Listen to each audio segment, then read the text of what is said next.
When my son Jordan got married, I kept quiet about the fact that I owned the building where his wedding reception was taking place. I kept quiet that the restaurant he called a greasy spoon was actually a multi-million-dollar empire. Good thing I stayed silent because 2 hours into the reception, my daughter-in-law Courtney showed her true colors. I stood in the bathroom stall holding a check for $50,000 that I had written as a wedding gift, and I listened to her laugh about how she was going to force me into a nursing home and sell my life's work. Her face went pale when she realized the stall door wasn't locked, but by then the check was already torn in half. I am Elijah Thorne, 68 years old, and for 40 years I have smelled like hickory smoke and barbecue sauce. To the world, I am just an old black man, driving a beat-up Ford, wearing stained aprons and serving ribs in a neighborhood that real estate sharks are drooling over.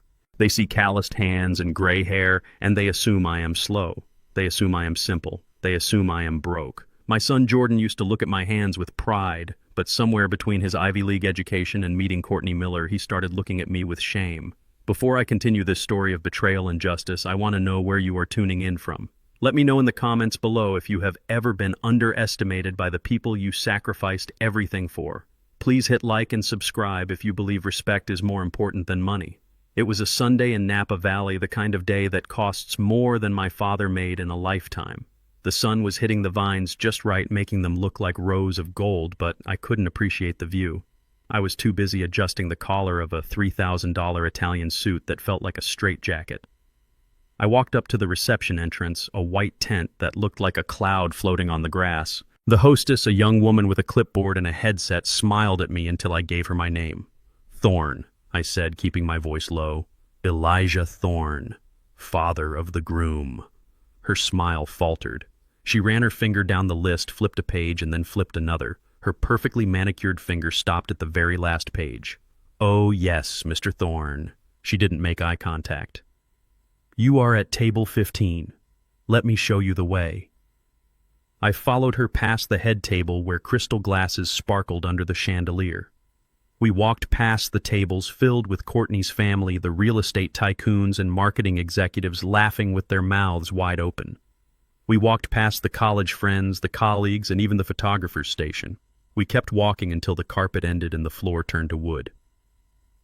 Here we are, she said, gesturing to a small round table squeezed into the back corner. To my left was the swinging door to the kitchen. Every time a server kicked it open, a blast of hot air and the smell of dish soap hit me in the face. To my right was the entrance to the portable luxury restrooms. I could hear the flush of the toilets and the click of the lock every time a guest went inside. This was table 15, the exile table. I looked around at my table mates. There was Mrs. Higgins, a distant cousin from Georgia who I hadn't seen in 20 years. There were 2 teenagers who I think were the florist's assistants glued to their phones. And there was me, the father of the groom, sitting by the toilet. I felt a burning sensation in my chest that had nothing to do with heartburn. It was the sting of disrespect. I slowly pulled out the chair which wobbled on the uneven floor and sat down. The view from here was terrible. I could barely see the head table where my son was sitting. I watched Jordan from a distance. He looked handsome in his tuxedo, raising a glass of champagne, laughing at something his new father-in-law was saying. He didn't look for me, not once. He didn't scan the room to see if his father, the man who raised him alone after his mother Althea died, was comfortable. He was too busy playing the part of the successful architect, blending in with a world that I paid for him to enter. Then I saw Courtney. She was undeniably beautiful in a dress that probably cost more than my kitchen equipment. She floated between the tables, touching shoulders, accepting compliments, flashing that perfect white smile. She moved like a queen, inspecting her subjects. When she finally made her way to the back of the room near the kitchen door, her smile vanished. She didn't stop. She didn't come over to hug me or thank me for coming. She just glanced at table 15, her eyes sliding over me like I was a stain on the tablecloth. She snapped her fingers at a passing waiter. Make sure the people at table 15 don't drink too much of the reserve wine, she whispered, loud enough for me to hear. It's $80 a bottle. Give them the house blend. The waiter looked embarrassed, but he nodded. Courtney swished away her silk train, dragging on the floor, leaving a cloud of expensive perfume mixed with the kitchen exhaust. I looked down at my hands.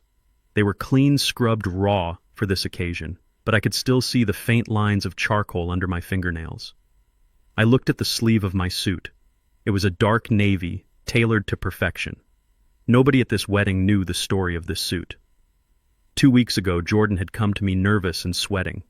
"Dad," he had said, "Courtney's family is really formal. Please, just this once, don't wear your church suit. The one with the shine on the elbows. It doesn't fit the aesthetic." He had used that word. Aesthetic. I didn't have $3,000 lying around for a suit. My money was tied up in the business and in the secret investments I had been making for 30 years. But I didn't want to shame my son. So I did the only thing I could. I sold my truck. It was a 1978 Chevy Silverado, restored by my own hands. That truck was the first thing I bought when the restaurant started making a profit. It was the truck I drove Jordan to his first day of school in. It was the truck we used to haul the lumber to build the back deck of our house. I loved that truck more than any object I owned. I sold it to a collector for cash, and I used that cash to buy this suit so I could look like a man worthy of sitting at my son's table. And now here I was in a suit that cost me my history, sitting next to the bathroom. The waiter poured me a glass of the cheap house wine. It tasted like vinegar and regret. I took a sip and tried to swallow the lump in my throat. I reached into the inside pocket of my jacket and touched the envelope. Inside was a check for $50,000. It was everything I had in my liquid savings. I had emptied my emergency fund thinking that this money would help them put a down payment on a house. I wanted to hand it to Jordan to see that look of relief and pride in his eyes again. I wanted to buy my way back into his heart. Dinner was served.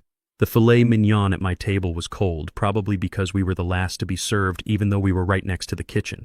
I ate in silence, listening to Mrs. Higgins complain about her gout. The speeches began.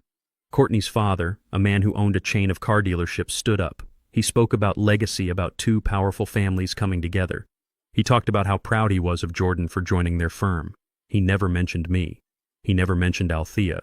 It was as if Jordan had sprouted from the ground, fully formed and wearing a tuxedo. Jordan stood up to give his speech. My heart hammered against my ribs. "Say it, son," I thought. "Just say my name. Acknowledge that I'm here." Jordan thanked the guests. He thanked Courtney's parents for their generosity. He thanked his fraternity brothers. He thanked the wedding planner. Then he paused. His eyes flickered toward the back of the room, towards the darkness where I sat. For a second I thought he was going to do it. Then he looked away. And to my beautiful wife he said, raising his glass, "You are my everything." The room erupted in applause. I clapped too, my hands feeling heavy and numb. He hadn't said it. He was ashamed. I was a secret he was keeping from his new life. I needed air. The kitchen smells were making me nauseous. I stood up, my knees popping, and navigated through the maze of chairs toward the side exit. I found myself in a narrow hallway that led to the patio restrooms. It was quiet here, away from the music and the laughter. I leaned against the wall, taking deep breaths, trying to calm the anger that was starting to boil in my veins. I am a patient man. You have to be patient to smoke a brisket for 14 hours. But everyone has a breaking point. The door to the ladies' lounge opened and I heard voices. I instinctively stepped back into the shadows of an alcove where the cleaning supplies were stored. "Oh my God, finally a break," a voice said. It was Courtney. I could hear the rustle of fabric as she adjusted her dress. "You look stunning," Court, another voice said. "Probably a bridesmaid. But tell me, who is that old guy sitting by the kitchen, the one who looks like he's about to fall asleep?" Courtney laughed, a cold, sharp sound. That's Jordan's dad, Elijah. Can you believe he actually wore a tuxedo? I'm surprised he didn't show up in a grease-stained apron smelling like pork ribs." The bridesmaid giggled. "He seems quiet." "He's useless," Courtney said, her voice dropping to a conspiratorial whisper. "But he's sitting on a gold mine. That dump of a restaurant he runs, it's on a double lot in the redevelopment zone. Jordan says the land alone is worth $2 million. My breath caught in my throat. $2 million. They had appraised my property. "So what's the plan?" the bridesmaid asked. "The plan," Courtney said, sounding like she was discussing a business merger, "is to get him to retire. We're going to tell him the business is failing, or maybe that he's getting too old to manage it.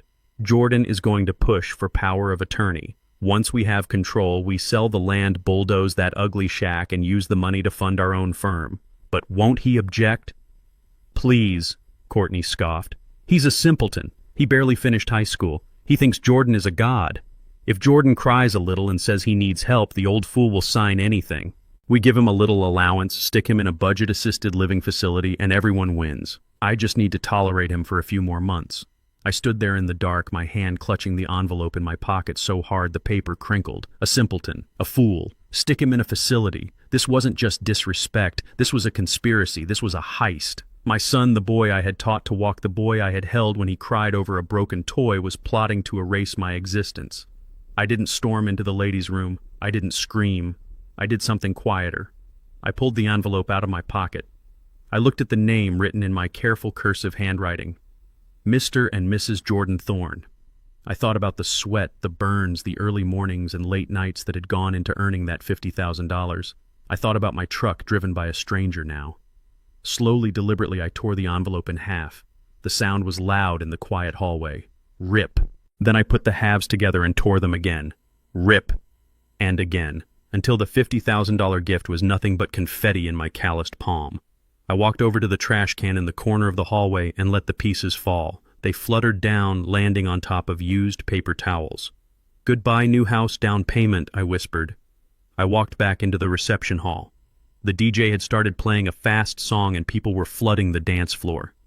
I didn't go back to table 15. I walked straight toward the head table. I needed to look my son in the eye one last time before the war began. Jordan was laughing, loosening his tie. When he saw me approaching, his smile faltered. He looked nervous, like a kid caught with his hand in the cookie jar. "Dad," he shouted over the music. "You okay? You heading out?" I stood in front of him. I didn't smile. I didn't frown. I just looked at him with the intensity of a man inspecting a fire. "I'm leaving Jordan," I said, my voice cutting through the bass of the music. "Enjoy your night. It's going to be the most expensive party you ever threw." He looked confused. "What do you mean?" I didn't answer. I turned to Courtney, who had just returned from the bathroom looking fresh and innocent. She recoiled slightly when she saw me this close. "Goodbye, Courtney," I said. "You were right about one thing. The apron doesn't fit the aesthetic, but neither do snakes." I turned on my heel and walked out. I didn't look back. I walked out of the tent past the valet, who looked at me expecting a ticket. I didn't have a ticket. I didn't have a car. I had sold it. I began the long walk down the dark driveway toward the main road to call a taxi.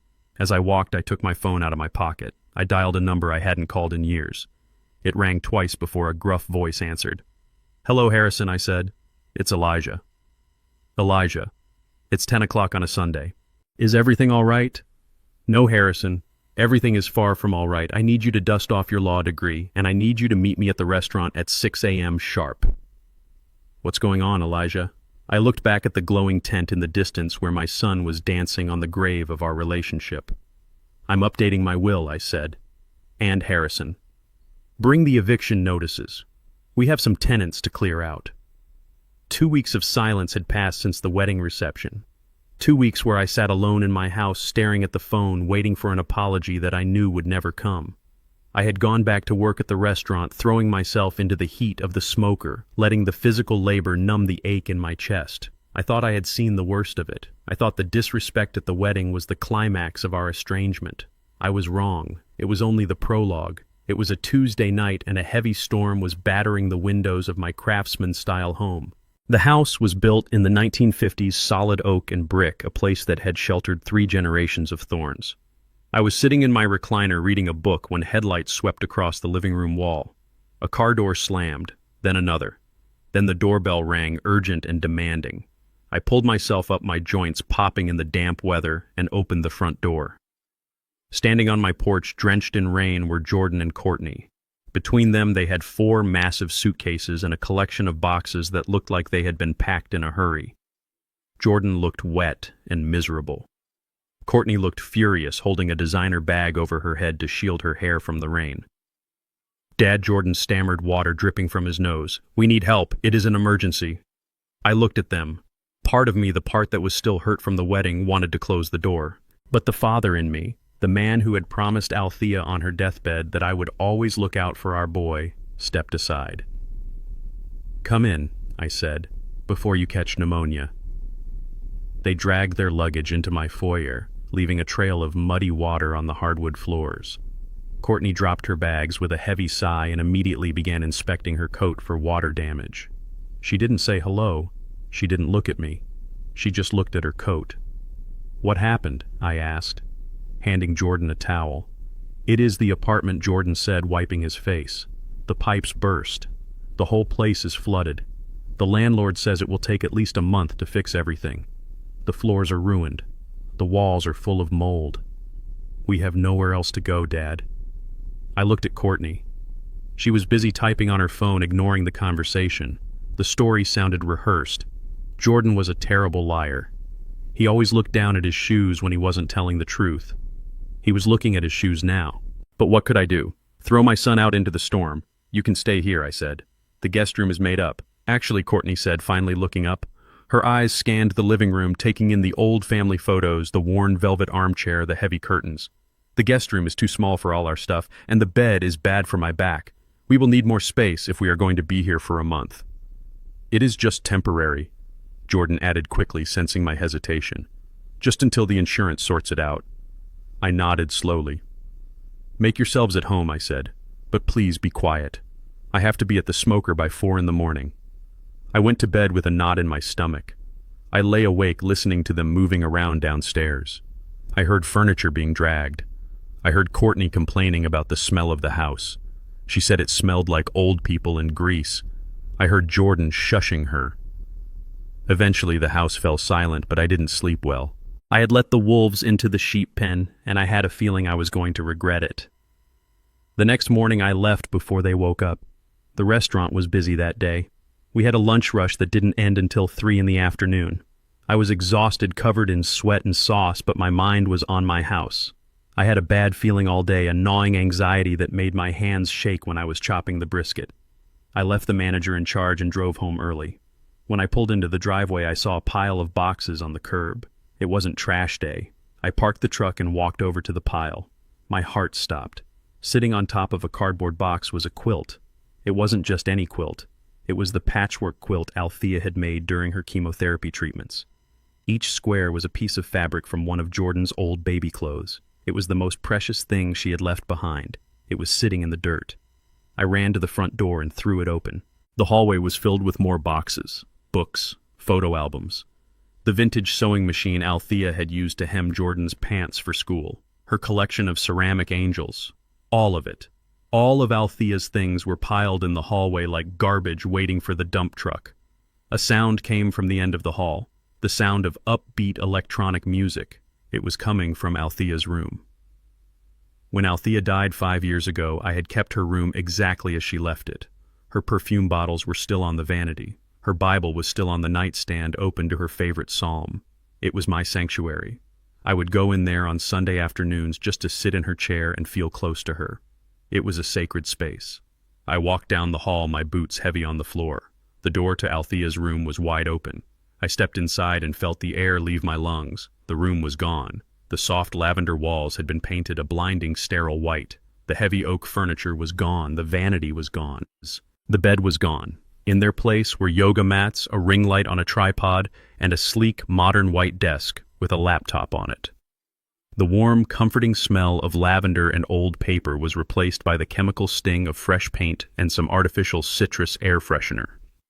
Courtney was standing in the middle of the room wearing expensive workout clothes, adjusting the ring light. She looked up when I entered, startled, but she didn't look guilty. She looked annoyed that I had interrupted her. "What is this?" I asked. My voice was a whisper. I couldn't find the breath to scream. "Oh, you are home early," Courtney said, turning down the music. "Jordan said you usually work until 6. "Where are Althea's things?" I asked, stepping further into the room. My hands were trembling at my sides. Courtney sighed, rolling her eyes. We moved them. "Look, Elijah, if we are going to live here, I need a workspace. I am a content creator. I need good lighting and a neutral background. This room has the best natural light in the house, but it was filled with so much junk. It was depressing." "Junk," I repeated. The word tasted like bile. That was my wife's life. That was her sanctuary. "She is dead," Elijah Courtney said. She said it so casually as if she were talking about a broken toaster. "Dead people don't need rooms. The living need rooms. I need to film my lifestyle vlog. I can't do that with a bunch of dusty angels and old quilts staring at me. It is creepy. I felt a heat rise up my neck that was hotter than any fire I had ever built. "You had no right," I said, my voice shaking. "You are guests in this house. You do not touch my wife's things." Jordan appeared in the doorway behind me. He looked pale. He saw the look on my face, and he saw the room. "Courtney," he whispered. "I thought you said you were just going to move the desk. You painted the walls." She shrugged. "The lavender was hideous, Jordan. It looked like a funeral home." I brightened it up. "We are doing your dad a favor. This increases the property value." I turned to my son. "Jordan," I said, "did you know about this?" Jordan looked at Courtney, then at me. "Dad, she needed a space. We didn't throw anything away. It is just in the hall. We can put it in the attic later." "The attic," I shouted. The sound made Jordan jump. "You want to put your mother's memory in the attic so your wife can film videos for strangers on the internet?" "You are being dramatic," Courtney snapped. She stepped forward, getting in my face. "You should be thanking me. I cleaned this place up. It was a shrine to a ghost. It is unhealthy, Elijah. You are living in the past. We are trying to help you move forward. Besides, we are family. What is yours is ours, right?" That was the moment. That was the moment I realized this wasn't just a rude house guest. This was an invasion. Courtney didn't see me as a person. She saw me as an obstacle. She saw my house as a resource to be mined. And my son, my weak, foolish son, was too terrified of losing her to stand up for his own mother. I took a deep breath. I closed my eyes for a second, picturing Althea's face. She would have told me to kick them out right then and there. But I needed to be smarter than that. If I kicked them out now, they would play the victim. They would tell everyone I was a crazy old man who threw his children out in the cold. I needed proof. I needed to show the world exactly who Courtney Miller was. I opened my eyes. I looked at the white walls. I looked at the ring light. "Get your things out of the hallway," I said, my voice deadly calm. "Put them in my bedroom. Do not touch them again. If I find one scratch on your mother's sewing machine, Jordan, I will forget that you are my son." Courtney smirked. She thought she had won. She thought I was surrendering. "Fine," she said. "But don't come in here when I am filming. I need absolute silence." I turned and walked out. I spent the next 3 hours carrying Althea's things into my bedroom, wiping the dirt off the quilt, apologizing to her memory with every step. When I was finished, I locked my bedroom door. That night, while Jordan and Courtney were sleeping in their renovated studio, dreaming of their future wealth, I made a phone call. I called a friend of mine named Marcus, who used to install security systems for casinos. "I need eyes, Marcus," I told him. "Inside the house, hidden, high definition. And I need audio." I didn't sleep that night. I sat in my room surrounded by the boxes of my wife's life, and I waited for Marcus to arrive. He came at 4 in the morning, entering through the back door. We worked in silence. We installed a pinhole camera in the smoke detector in the living room. We put one in the kitchen disguised as a motion sensor. And I put one right outside the door of the studio, hidden in the frame of a grandfather clock. By the time the sun came up, my house was no longer just a home. It was a trap. I went to the kitchen to make coffee. Courtney walked in a few minutes later wearing her silk robe. She didn't say good morning. She opened the fridge, looked at the bacon and eggs I had bought, and wrinkled her nose. "We are going to need to change this," she said, gesturing to the food. "I am throwing this out. We are going vegan. And Elijah, you need to be quieter in the mornings. You woke me up."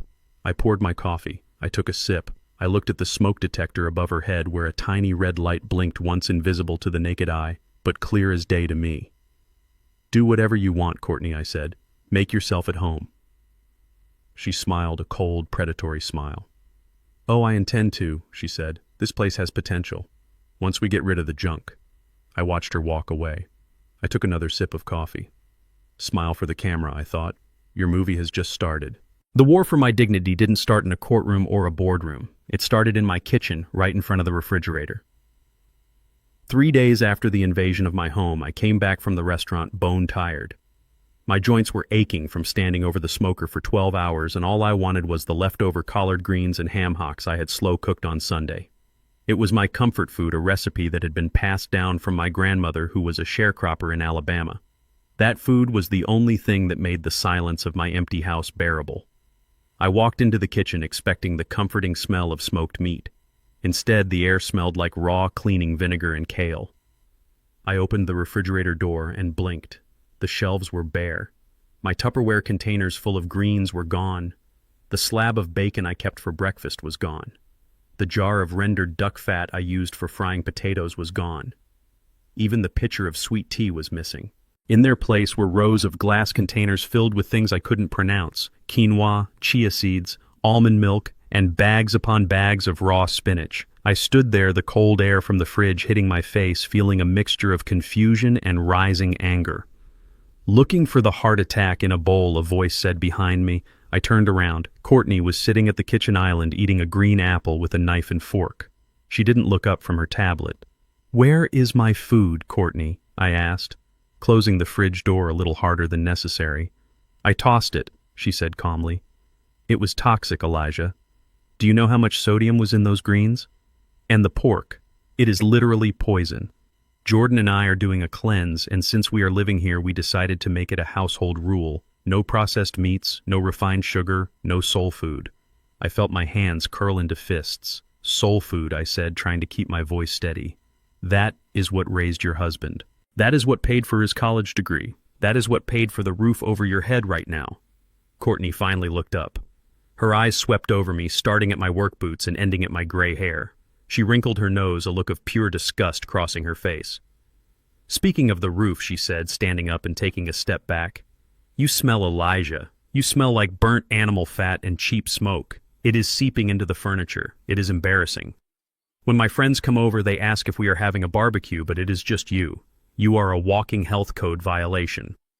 I looked down at my apron. It was stained with sauce and ash. It was the uniform of my labor. It was the smell of hard work. "This smell is money, Courtney," I said. "This smell is independence." She laughed. A short, sharp sound. "It smells like poverty, Elijah. Go take a shower. And use the citrus soap I bought. The bar soap you use is drying out your skin." She walked out of the kitchen, leaving me standing there with a stomach that was growling and a heart that was breaking. She hadn't just thrown away my dinner. She had thrown away my culture. She was trying to scrub the blackness off of me one vegan meal at a time. I made a sandwich with dry bread and water, eating it over the sink like a thief in my own home. The next day, the war moved from my house to my sanctuary. It was the lunch rush at Thorne's Legacy. The restaurant was packed. The air was thick with the sound of Motown music, the clatter of silverware, and the laughter of customers who had been eating here for 30 years. I was in the back checking the temperature on the ribs when the kitchen door swung open. The chatter in the dining room died down instantly. I wiped my hands on a towel and stepped out to see what had happened. Courtney and Jordan were standing in the middle of the dining room. They looked like aliens who had crash-landed in a place they didn't understand. Jordan was wearing a slim-fit suit, looking at his phone, refusing to make eye contact with the customers who had known him since he was in diapers. Courtney was wearing oversized sunglasses and holding a leather portfolio. She wasn't looking for a table. She was looking for a fight. She walked straight up to Ms. Hattie. Ms. Hattie was my head server. She was 70 years old, with knees that clicked when she walked and a heart made of gold. She had started working for me the day I opened. She was practically Jordan's second mother. "Excuse me," Courtney said, her voice cutting through the silence. She pointed a manicured finger at Ms. Hattie's apron. "There is a stain on your uniform, and your fingernails are too long. That is unsanitary." Ms. Hattie blinked, surprised. "Baby, this is barbecue sauce," she said, smiling kindly. "It comes with the territory, and my nails are clean. Who might you be?" "I am the future of this establishment," Courtney announced loud enough for the whole room to hear. "And the first thing that needs to change is the staff standards. We need people who look presentable. People who don't look like they just rolled out of bed." The room went deadly silent. A customer in the back, a mechanic named Big Mike, stood up halfway, but I held up a hand to stop him. I walked out from behind the counter. "Courtney," I said, my voice low and dangerous. "What are you doing here?" "We are here to save you, Elijah," she said, turning to me. She didn't lower her voice. She slapped the leather portfolio onto table 4, right next to a plate of half-eaten cornbread. "Sit down," she commanded. "Jordan, show him the renders." Jordan shuffled forward, pulling a large printed image out of the portfolio. He laid it on the table. I looked down. I didn't recognize my restaurant. In the picture, the warm brick walls were covered in white shiplap. The booth seats, worn soft by decades of customers, were replaced by hard metal stools. The smoker, the heart of the restaurant, was gone. In its place was a long glass counter, filled with green leaves and beige grains. The The sign above the door in the picture didn't say Thorne's Legacy. It said, Greens and Grains. "What is this?" I asked, looking at Jordan. "It is a pivot, Dad," Jordan mumbled. "The neighborhood is changing. People don't want ribs anymore. They want fast casual. They want health bowls." "No," I said. "People want food that tastes like love. This looks like food that tastes like cardboard." Courtney stepped in. "You are missing the point. The margins on barbecue are terrible. Meat is expensive. Wood is expensive. Do you know what the markup is on a kale salad? 500%. We can fire the kitchen staff, hire a few college kids to scoop quinoa, and triple the profits in month one. Fire the staff," I repeated. I looked at Ms. Hattie, who was wiping a tear from her cheek. I looked at the cook, a young man I had hired straight out of rehab to give him a second chance. "You want to fire them to sell lettuce. I want to fire them to build a brand," Courtney corrected. "Look around you, Elijah. This place is a relic. It is dark. It is greasy. It attracts the wrong crowd. The wrong crowd." She meant the working class people. She meant the black community. She meant my people. "Get out," I said. Courtney laughed. "Don't be emotional. Think about the money. Think about Jordan. Do you want him to be known as the son of a rib shack owner forever? Or do you want him to be the CEO of a modern wellness franchise?" I looked at the plan again. I looked at the sterile white walls and the fake plants. I reached out with my calloused hand and grabbed the corner of the heavy cardstock. "Dad, don't!" Jordan warned. I didn't listen. I ripped the plan in half. The sound was loud in the quiet room. Then I ripped it again. I dropped the pieces onto the floor right next to Courtney's expensive Italian boots. "This is not a franchise," I said, my voice shaking with suppressed rage. "This is a home, and as long as I have breath in my body, I will not serve rabbit food to people who need a hot meal." Courtney's face turned red. She snatched the portfolio back. "You are a stubborn old fool," she hissed. "You are holding your son back. You are embarrassing him. Do you know what he tells his friends when they ask what you do? He changes the subject. Because he is ashamed of this place. He is ashamed of you." I looked at Jordan. He didn't deny it. He just looked at the floor, studying the tips of his shoes as if they held the secrets of the universe. That silence hurt more than any slap. My son ashamed of the sweat that bought his clothes, ashamed of the smoke that paid for his tuition. "Take your wife and leave Jordan," I said softly, "before I ban you from this restaurant for life." Courtney grabbed Jordan's arm. "Come on," she said. "Let him rot in his smoke. When the bank comes to foreclose because he can't adapt, he will come crawling to us." They turned and walked out. The bell above the door chimed a cheerful sound that felt completely out of place. Ms. Hattie walked over and placed a hand on my shoulder. "I am sorry, Elijah," she whispered. I shook my head.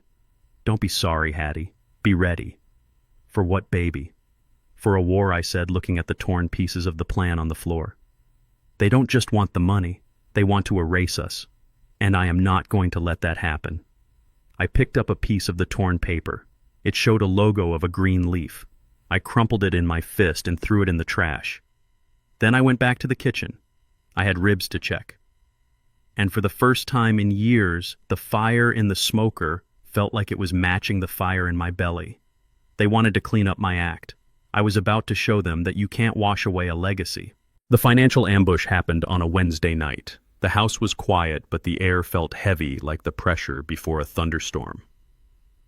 I was sitting at the kitchen table nursing a cup of chamomile tea, trying to wash away the taste of the vegan dinner Courtney had forced on us. It was some sort of lentil loaf that tasted like wet cardboard. Jordan walked into the kitchen. He looked terrible.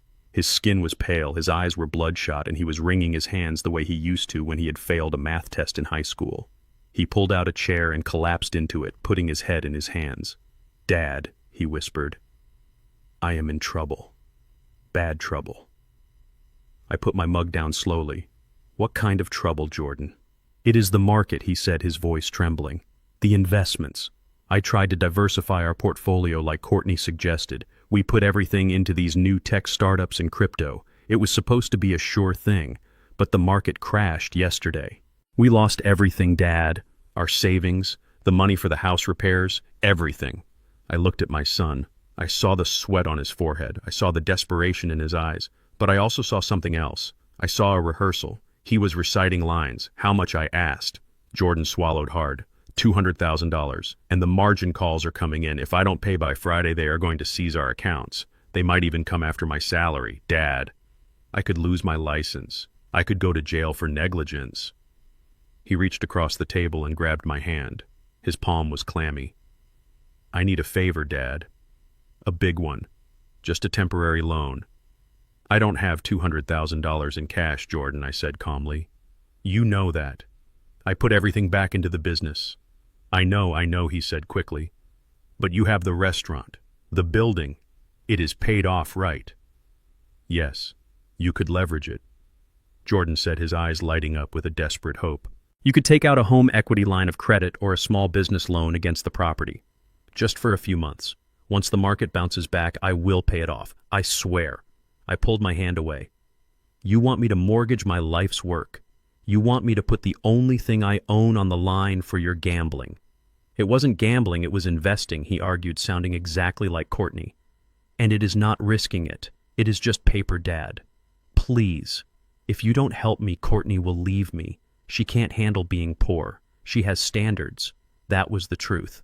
That was the only honest thing he had said. She couldn't handle being poor. I looked at him for a long moment. I let the silence stretch until he started fidgeting. I need to check the paperwork, I lied. I think the deed is in the safety deposit box at the bank. Give me a day or two to locate everything. Jordan slumped in relief. Thank you, Dad. Thank you. You are saving my life. He went upstairs to tell his wife the good news. I sat there in the dark listening to them celebrate. I heard the pop of a champagne cork. Strange, I thought. For people who just lost everything, they sure had expensive celebration habits. The next morning, I didn't go to the bank. I waited until Courtney left for her Pilates class and Jordan went to work. Then I went into my own home, into the room that used to be Althea's sanctuary and was now Courtney's office. I sat at the white desk. I didn't need to hack into a computer. These two were careless. They were arrogant. They thought I was just a dumb old man who didn't know how to read a balance sheet. In the bottom drawer of the desk, buried under some yoga magazines, I found a stack of envelopes. They were unopened bank statements and credit card bills. I opened the first one. It was a Platinum Amex in Courtney's name. The balance due was $40,000. I scanned the charges. There were no investment firms listed. There were no tech startups. Four Seasons Hotel Miami, $2,000. Gucci Beverly Hills, $5,000. Tesla lease payment, $1,200. Botox and Fillers Clinic, $800. I opened the next envelope. It was a letter from a collection agency addressed to Jordan. It wasn't about a market crash. It was about a personal loan he had taken out 3 months ago to pay for the wedding. He hadn't made a single payment. I opened another one. It was a notice from his employer, a final warning about unauthorized use of the company expense card. The picture became clear. There was no market crash. There was no bad investment. My son and his wife were financial vampires. They were bleeding money to maintain an image of wealth they didn't have. They were drowning in debt because Courtney refused to live within their means and Jordan was too weak to say no. They didn't want a loan to cover a loss. They wanted to consume my equity to pay for their luxury. They wanted to feed my restaurant to the beast of their vanity. I took photos of every document with my phone. Then I carefully put everything back exactly how I found it. I walked out of the room feeling a cold resolve settling in my gut. They wanted to play games with numbers. Fine. I knew numbers. I had been balancing food costs and labor margins for 40 years. I knew how to spot a loss, and I knew when it was time to cut it. 2 days later, the trap snapped shut, but not on me. I was at the restaurant prepping for the dinner service. It was a quiet afternoon. The smell of hickory smoke was comforting, grounding me in reality.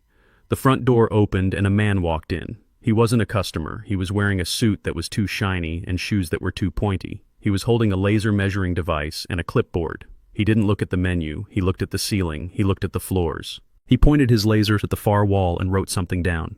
"Can I help you?" I asked, wiping my hands on my apron and stepping out from behind the counter. The man didn't stop writing. "Just doing a quick site survey," he mumbled. "Won't be long." "Site survey for what?" I asked, stepping into his path. "I didn't order a survey." He finally looked at me. He looked annoyed. "You must be the manager." "It is okay, I have authorization from the owner's representative." "I am the owner," I said, "and I didn't authorize anything." The man chuckled. He pulled a paper out of his pocket. "Look, buddy, I was sent here by Mrs. Courtney Thorne. She is the power of attorney for Mr. Elijah Thorne. She said the old man is a bit difficult. Confused, she asked me to get the square footage for the listing. The listing, I repeated. My blood ran cold. Yeah, the sale listing, the man said, looking around with a sneer. Prime location, but this building is a teardown. We are going to market it as a land value deal. Luxury condos, retail on the bottom. We need to get the demolition estimates ready before we go to market next week. Demolition. They weren't planning to mortgage the restaurant. They were planning to sell it. They were planning to bulldoze it. Jordan had lied to my face. He told me it was a loan, but Courtney had already called the sharks. She had already told them I was senile. She had already signed my name in her mind. I felt a rage so pure and hot it almost blinded me. But I didn't scream. I didn't attack the man. I channeled the stillness of a man who has stared into fire for decades. Get out, I said. The man sighed. Look, Pops, don't make this hard. Mrs. Thorne said you might get agitated. I walked over to the wall where my business license hung. It had my name on it. Elijah Thorne. Not Jordan Thorne. Not Courtney Thorne. I am not agitated, I said, my voice dropping an octave. I am informing you that you are trespassing. You have exactly 10 seconds to leave my property before I call the police and have you arrested for criminal trespass. And tell Mrs. Thorne that if she wants to sell my building, she will have to come here and tear it down brick by brick with her own manicured hands. The man looked at my eyes. He saw something there that made him put his laser away. He saw that I wasn't a confused old man. He saw that I was a dangerous obstacle. All right, he said, backing up. I am going. Crazy family. He hurried out the door. I watched him get into his car and drive away. I locked the front door. I turned the sign to closed. I walked back to the kitchen and sat on a milk crate. I pulled out my phone and looked at the picture of the credit card bill. They wanted to sell my legacy to pay for Gucci bags. They wanted to flatten 40 years of history to hide their own incompetence. I called Harrison. Harrison, I said when he answered. Yeah, Elijah. Is the paperwork ready? It is ready, Harrison said. But are you sure you want to do this? Once we execute this trust transfer and the eviction notice, there is no going back. It is nuclear, Elijah. I looked around my kitchen. I looked at the smoker that had fed thousands of people. I looked at the spot where Jordan used to do his homework while I cooked. I am sure, I said. They tried to sell me out, Harrison. They tried to bury me while I am still breathing. Bring the papers tomorrow, and bring a notary who actually has a license. I hung up. I stood up and walked to the prep station. I had work to do. If this was going to be my last week as a father to my son, I was going to make sure the ribs were perfect. I was going to feed the people who respected me, and then I was going to deal with the ones who didn't. That night when I went home, Jordan asked me if I had found the deed. I found it, I said, staring at the television. Great, he said, smiling.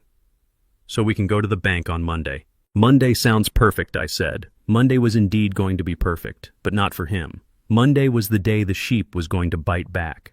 They didn't just want my money. They wanted my mind. They wanted to break the one thing that had kept me standing tall for 68 years, my dignity. It started small. It started with the keys to my truck. I have put my keys on the same brass hook by the front door every single day since 1982. It is muscle memory. I walk in, I lock the door, I hang the keys. But 3 days after the site surveyor incident, I went to leave for the market and the hook was empty. I searched the floor. I searched my pockets. I searched the kitchen counters. Nothing. Courtney walked in sipping a green smoothie. She watched me turning over cushions on the sofa. What are you looking for, Elijah? She asked. Her voice was dripping with that fake sweetness she used when Jordan was around. My keys, I said. I put them on the hook. She shook her head, a look of pity on her face. No, you didn't. I saw you put them in the refrigerator, Elijah, next to the almond milk. I stopped. The refrigerator. That was insane. I had never put keys in the refrigerator in my life. I walked to the kitchen and opened the door. There they were, sitting on the middle shelf, cold and mocking. I stared at them. I knew I hadn't put them there. I knew it. But a tiny seed of doubt planted itself in my stomach. Was I tired? Was the stress getting to me? See, Courtney said, walking up behind me, you are forgetting things again, just like yesterday when you left the stove on. I hadn't left the stove on. The safety pilot light was always on, but the burner was off. I knew that. but she said it with such conviction. It got worse.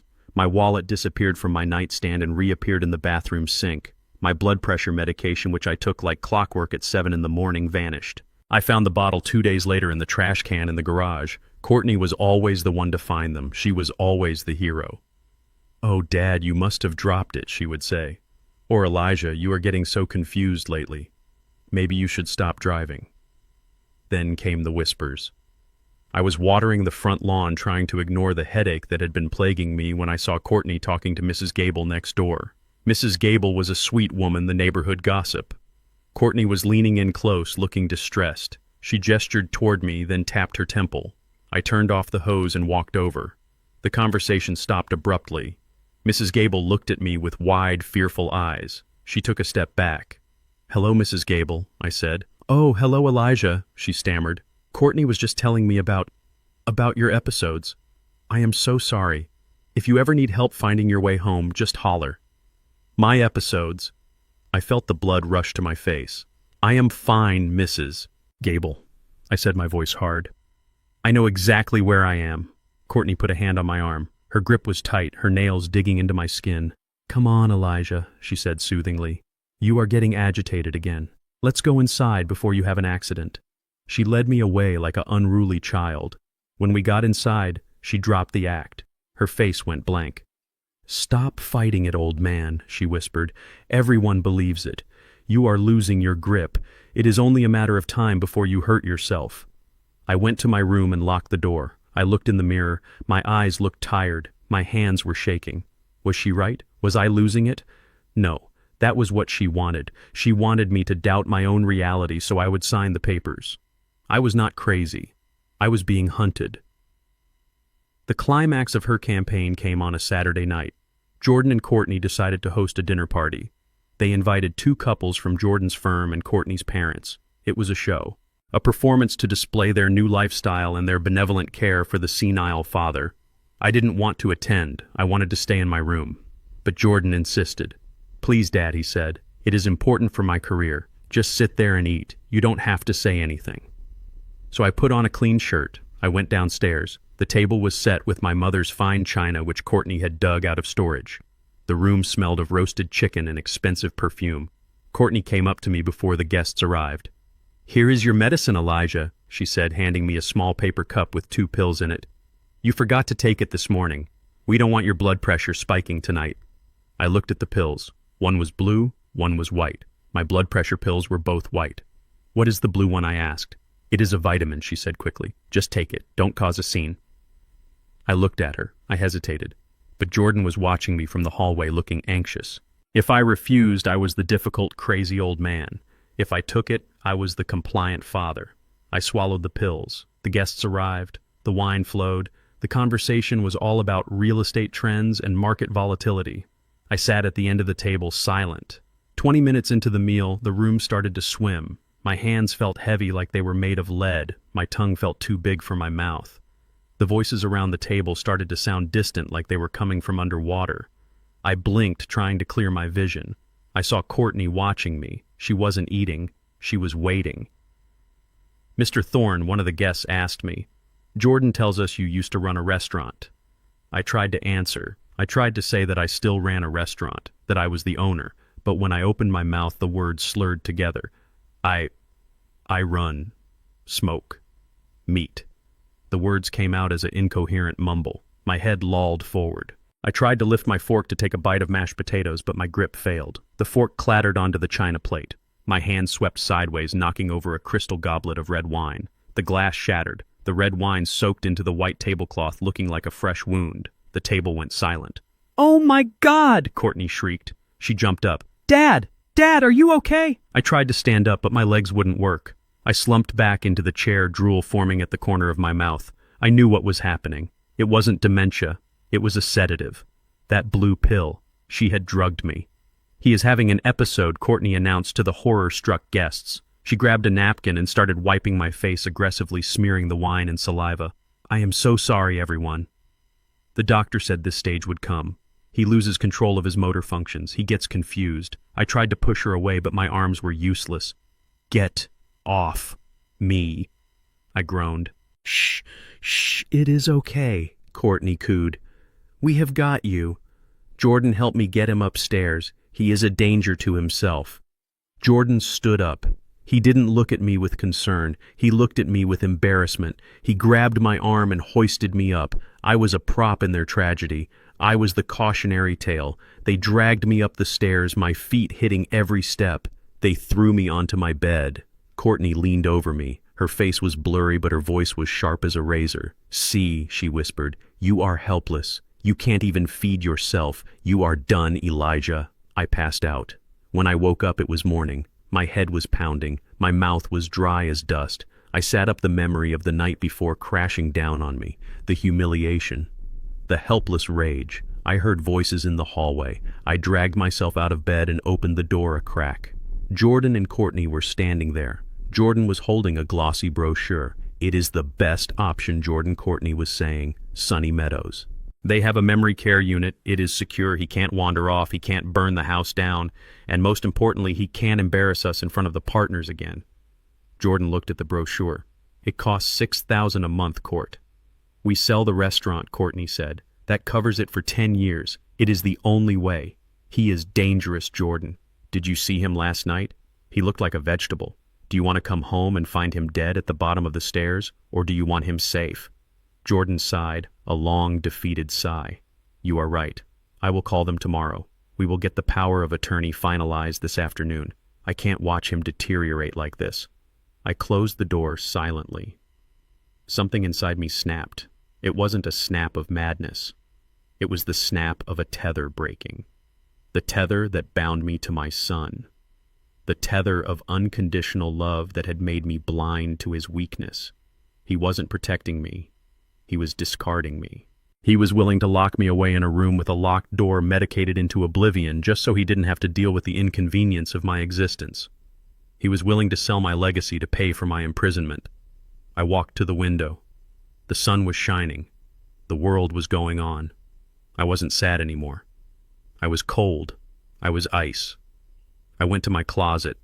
I reached into the back of the top shelf inside an old shoebox and pulled out a prepaid burner phone I had bought 3 days ago just in case.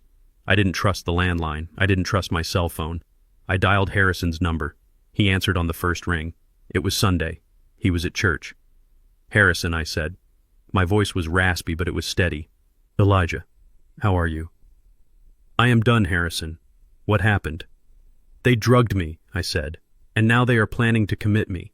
They have a brochure for Sunny Meadows. They are coming for the signature today." There was a silence on the other end. Then Harrison spoke, his voice low and dangerous. "That is assault, Elijah. That is criminal. I know," I said, "but I don't want them arrested yet. Not yet. I want them to feel it. I want them to think they have won." "What do you want to do?" "Execute the order," I said. "Bring the papers, bring the notary, but bring the other papers too. The ones we talked about. The ones for the trust." "Are you sure, Elijah? Once we do this, Jordan is cut off, completely." I looked at the door of my bedroom. I could hear Jordan's footsteps approaching. "I don't have a son anymore," I said.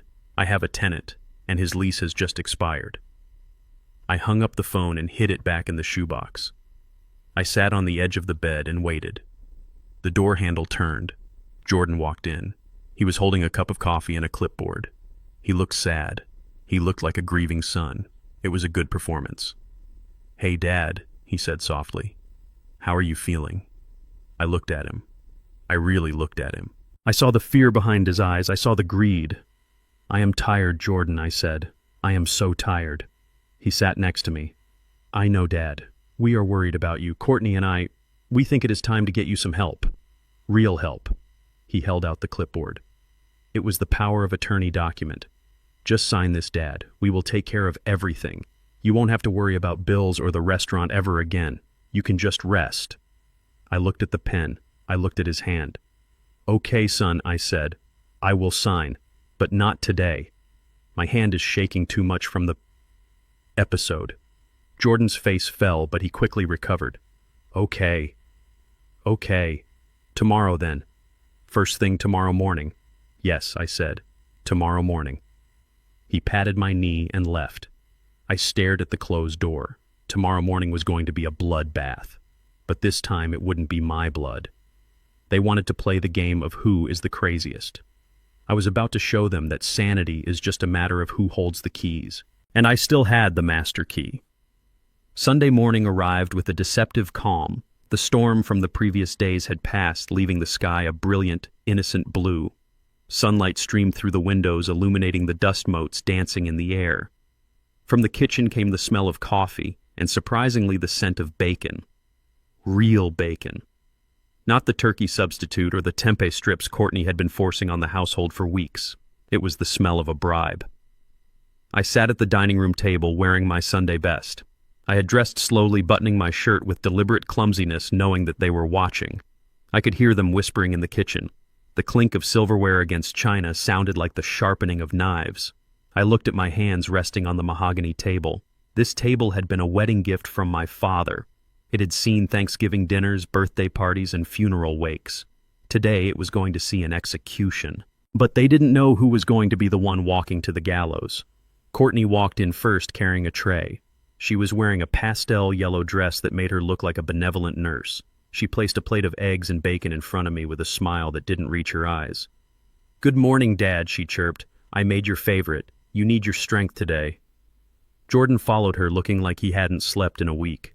He was wearing a tie, which was odd for a Sunday morning at home. He wouldn't look at me. He busied himself with pouring my coffee, his hand trembling slightly as the dark liquid splashed into the cup. "Thank you," I mumbled, keeping my voice low and raspy. "We have a guest coming over in a few minutes," Courtney said, sitting down across from me. Her eyes were sharp, monitoring my every move. "Just a friend of mine. He is going to help us with some paperwork. You remember we talked about this, right, Elijah? About getting things organized so you don't have to worry anymore." I nodded slowly, taking a bite of the bacon. It tasted like ash. I remember I said, "For the memory care place." "Exactly," Courtney said, kicking Jordan under the table. "To get you the best care. To make sure you are safe." The doorbell rang at exactly 9 o'clock. Jordan jumped as if he had been shot. I stayed seated, chewing slowly. Courtney smoothed her dress and went to answer the door. She returned with a man who looked like a used car salesman trying to pass for a banker. He was short, sweating profusely and carrying a briefcase that looked like it was made of fake leather. He wore a suit that was a size too small, the buttons straining against his stomach. "Dad, this is Mr. Henderson," Courtney introduced him. "He is a notary public. He is just here to witness your signature." Mr. Henderson walked over and extended a damp hand. "Good morning, Mr. Thorne. A pleasure to meet you. I hear we have some standard documents to take care of today." I looked at his hand but didn't shake it. I just stared at him until he pulled it back, wiping it on his pants. "Standard documents," I repeated, letting my head loll to the side a little. "Yes, sir," Mr. Henderson said, pulling a chair up to the table. He opened his briefcase and pulled out a thick stack of papers. He laid them out with a flourish. "This is a standard power of attorney agreement. It simply designates your son and his wife as your legal guardians. It allows them to handle your bills, your medical decisions, and your day-to-day finances. It is very routine for men of your experience." He uncapped a heavy black pen and placed it next to the signature line. He pointed to a yellow sticky note with an arrow on it. "Just sign right here, Mr. Thorne, and we will get out of your hair." I looked at the paper. The text was dense, single-spaced, and full of legal jargon. I looked at Jordan. He was staring at the window, unable to watch. I looked at Courtney. She was leaning forward. Her breath held her eyes fixed on the pen. I reached out and picked up the pen. My hand shook violently. I let it shake. I wanted them to see the frailty. I wanted them to feel the victory so close they could taste it. "Is this for the bank?" I asked, my voice wavering. "Yes, Dad," Courtney said, her voice tight with impatience. "It is for the bank. It is for the doctors. It is for everything. Just sign it so you can finish your breakfast." I brought the pen tip down to the paper. I made a small mark, then stopped. I pulled the pen back. "I can't see the letters," I complained. "It is too small." Courtney let out a huff of frustration. She reached into her purse and pulled out a pair of reading glasses. She practically shoved them onto my face. Here she snapped. "Now you can see." "Sign it, Elijah." I adjusted the glasses. I looked at the paper again. The blur of text sharpened into focus. I saw the words. I saw the trap. I leaned in close, putting my nose almost to the paper. The room was silent. The only sound was the ticking of the grandfather clock in the hall and the heavy breathing of Mr. Henderson. Clause 14, Section B. I read out loud, my voice suddenly losing its rasp. Granting the attorney, in fact, the full and unqualified authority to sell, convey, mortgage, or liquidate any and all real property, including but not limited to the commercial residence located at 450 Oak Street and the residential property located at 12 Maple Avenue. The silence in the room changed texture. It went from anticipatory to confused. I looked up. I didn't look at Courtney. I looked at Jordan. You told me this was for medical decisions, Jordan, I said. Why does it say you can sell my house and my restaurant? Jordan opened his mouth, but nothing came out. He looked at Courtney for help. It is just standard language, Dad, Courtney said quickly, her smile becoming brittle. It has to be in there just in case, like if you got really sick and we needed to sell the house to pay for a better hospital. We would never actually use it. It is just a formality. Right, Mr. Henderson? Mr. Henderson nodded vigorously, sweat dripping down his temple. Absolutely. Boilerplate text. Standard template. Nothing to worry about. I looked back at the paper. I flipped the page. And this part I continued reading. Clause 17. The grantor hereby waives the right to revoke this power of attorney unless deemed competent by 2 independent physicians chosen by the attorney in fact. I took off the glasses and placed them gently on the table. I sat up straight. The slump in my shoulders disappeared. The tremor in my hand vanished. I looked at Courtney with the cold, hard stare of a man who has fired people for stealing a single rib. So let me get this straight, I said, my voice filling the room with a deep, resonant baritone. I sign this, and you sell my business. You sell my home, and I can't stop you because the doctors you pay will say I am crazy. Is that the plan? Courtney's face went pale, then red. She stood up, slamming her hand on the table. You are being paranoid, Elijah. We are trying to help you. You are mentally declining. You need us to manage this. Just sign the damn paper. We don't have time for your drama. I picked up the document. I held it up to the light. Then very slowly, I crumpled it into a ball. I am not signing anything, I said. Courtney let out a scream of frustration. She looked like she was about to lunge across the table. Mr. Henderson, tell him he has to sign it. He agreed verbally. That is a binding contract. Mr. Henderson looked nervous. Well, actually, Mrs. Thorne, without the signature, there is nothing I can do. If the subject is unwilling. He is not unwilling, he is confused, Courtney yelled. Give me the pen. I will guide his hand. She reached for my hand. I pulled it back and slammed my fist onto the table. The plates rattled. The coffee cup tipped over, spilling dark liquid across the white tablecloth. Enough, I roared. The room froze. Courtney recoiled as if I had slapped her. Jordan shrank into his chair. I turned my gaze to the notary. Mr. Henderson. Or should I call you Mr. Miller? No relation to Courtney, I assume. Just a coincidence. The man's eyes bulged. How do you know that name? I know a lot of things, I said, leaning forward.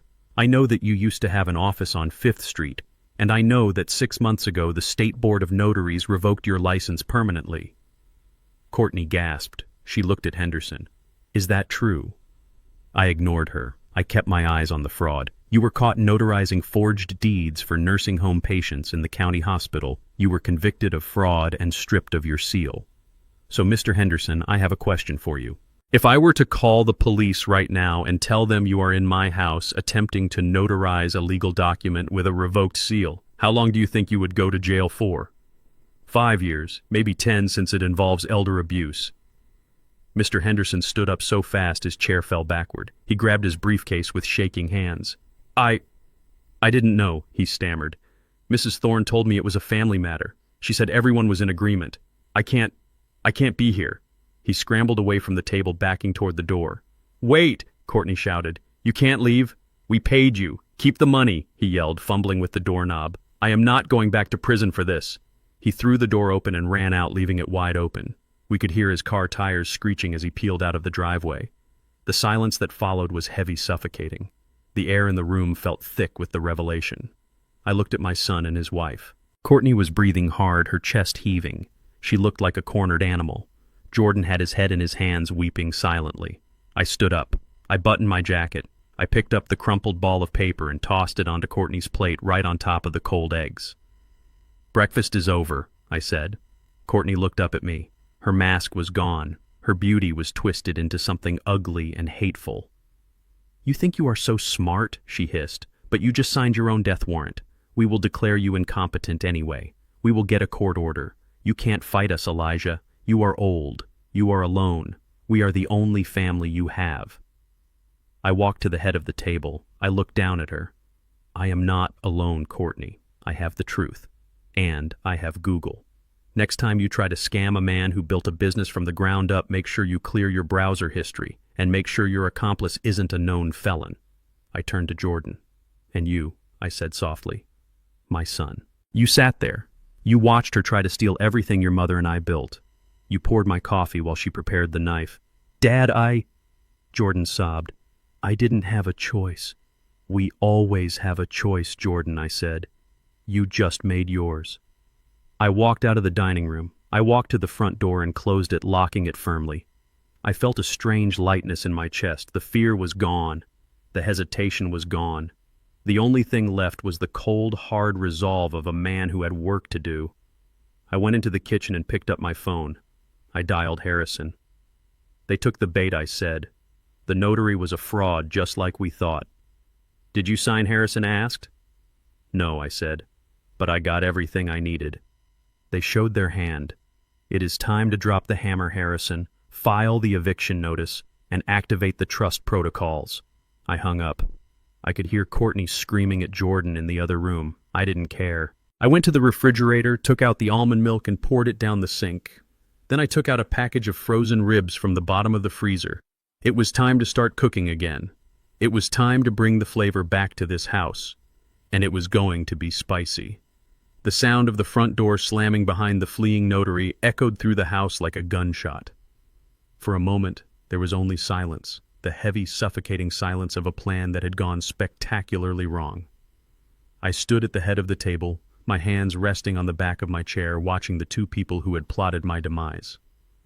Jordan was staring at the tablecloth, his face gray and lifeless. But Courtney was not defeated. She was cornered, and a cornered predator does not surrender. It attacks. She turned to me slowly. Her face was no longer beautiful. It was twisted into a mask of pure, unadulterated hatred. Her eyes, usually so calculated and cool, were burning with a manic fire. "You think you have won?" she whispered, her voice trembling with rage. "You think because you scared off a cheap notary that you have won? You are pathetic." She took a step toward me. Then another. She was shouting now.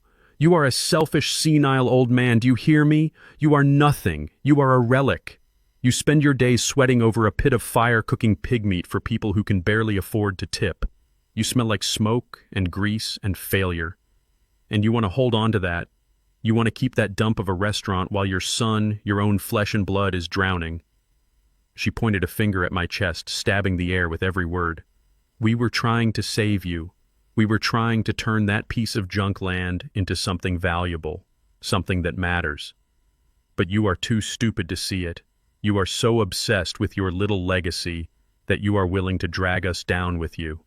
Well, I have news for you, Elijah. That restaurant is worthless. It is a shack. It is an eyesore. And you are just a sad old man standing in the way of progress." Jordan finally looked up. "Courtney, stop," he whispered. "Shut up, Jordan," she screamed, spinning on him. "You are just as weak as he is. If you had a backbone, you would have declared him incompetent months ago. We wouldn't be in this mess if you were a real man." She turned back to me, her chest heaving. "You want to play hardball, Elijah? Fine. We will play. We will sue you. We will drag you through every court in this state. We will prove that you are mentally unfit. We will take everything. And when we are done, you will be rotting in a state facility and I will be drinking champagne on the ashes of your precious barbecue joint." I watched her rant. I watched the spit fly from her mouth. I listened to every insult, every threat, every word of contempt. I didn't feel anger anymore. I felt pity. She was so loud, and she was so wrong. I waited until she stopped to take a breath. I waited until the echo of her screaming died down. "Are you finished?" I asked calmly. She glared at me, panting. "I am finished when I say I am finished." I nodded. "Good, because now it is my turn." I walked over to the antique sideboard in the corner of the dining room. For years, Courtney had ignored this piece of furniture, calling it dusty and old-fashioned. She didn't know that inside the bottom cabinet behind a false panel was a fireproof safe. I knelt down. I could feel their eyes on my back. I spun the dial. Right to 20, left to 10, right to 5. Click. I opened the heavy steel door. I reached inside and pulled out a thick leather portfolio. It wasn't the fake leather briefcase Mr. Henderson had carried. This was real Italian leather, worn smooth by time, smelling of authority. I stood up and walked back to the table. I placed the portfolio down gently. It made a heavy, solid thud that sounded like a judge's gavel. "Sit down, Courtney," I said. She remained standing, defiant. "I am leaving." I said, "Sit down." I commanded, my voice booming off the walls. It was the voice I used to command a kitchen crew during a dinner rush. It was a voice that brooked no argument. Courtney sat. I unzipped the portfolio. I didn't take out a single sheet of paper. I took out a stack of deeds. I took out a ledger bound in black bookcloth. I took out a map of the city district. "You called my restaurant a shack," I said, opening the map and smoothing it out on the table. "You said it was an eyesore. You said the land was worth $2 million. I looked at Jordan. "That is what you told her, right? That the lot was worth $2 million. Jordan nodded, looking confused. "That is what the developer said, Dad." I chuckled. It was a dry, humorless sound. "The developer was lowballing you, son. But that is irrelevant, because you made a mistake, a very big mistake. You assumed that Thorne's legacy was the only thing I owned." I picked up the first deed. "This is the deed to 450 Oak Street," I said. "The restaurant, paid off in 1995. I placed it on the table. Then I picked up the next one. "This is the deed to 452 Oak Street," I said. "The brick building right next door. The one that houses the yoga studio you go to every Tuesday and Thursday, Courtney. The one where you pay $200 a month for a membership." Courtney's eyes widened. She stared at the paper. I picked up the next one. "And this is 454 Oak Street," I continued. "The boutique clothing store. The one where you bought that yellow dress you are wearing right now.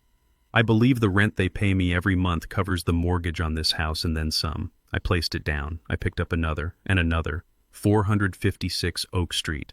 The organic grocery store where you buy your kale. 458 Oak Street. The dry cleaners. 460 Oak Street. The Golden Bean coffee shop. I paused, holding the deed to the coffee shop in my hand. "You love that place, don't you, Courtney? I see the cups in the trash every day. You like their cold brew. You like to sit there with your laptop and pretend to work. You check in there on social media. My coffee spot, you call it." I dropped the deed onto the pile. "It is not your coffee spot. It is my building. I built that commercial strip. I bought the lots one by one over 30 years. When the neighborhood was bad and nobody wanted to invest, I bought. When the riots happened and people fled, I bought. I renovated every single one of those storefronts with my own hands, and the profits from the ribs you despise." The pile of papers on the table was now 3 inches thick. It represented a kingdom built on smoke and meat and patience. Courtney was staring at the pile as if it were a bomb. Her mouth was slightly open. Her face had gone from red to a ghostly white. The arrogance was draining out of her, replaced by a dawning horror.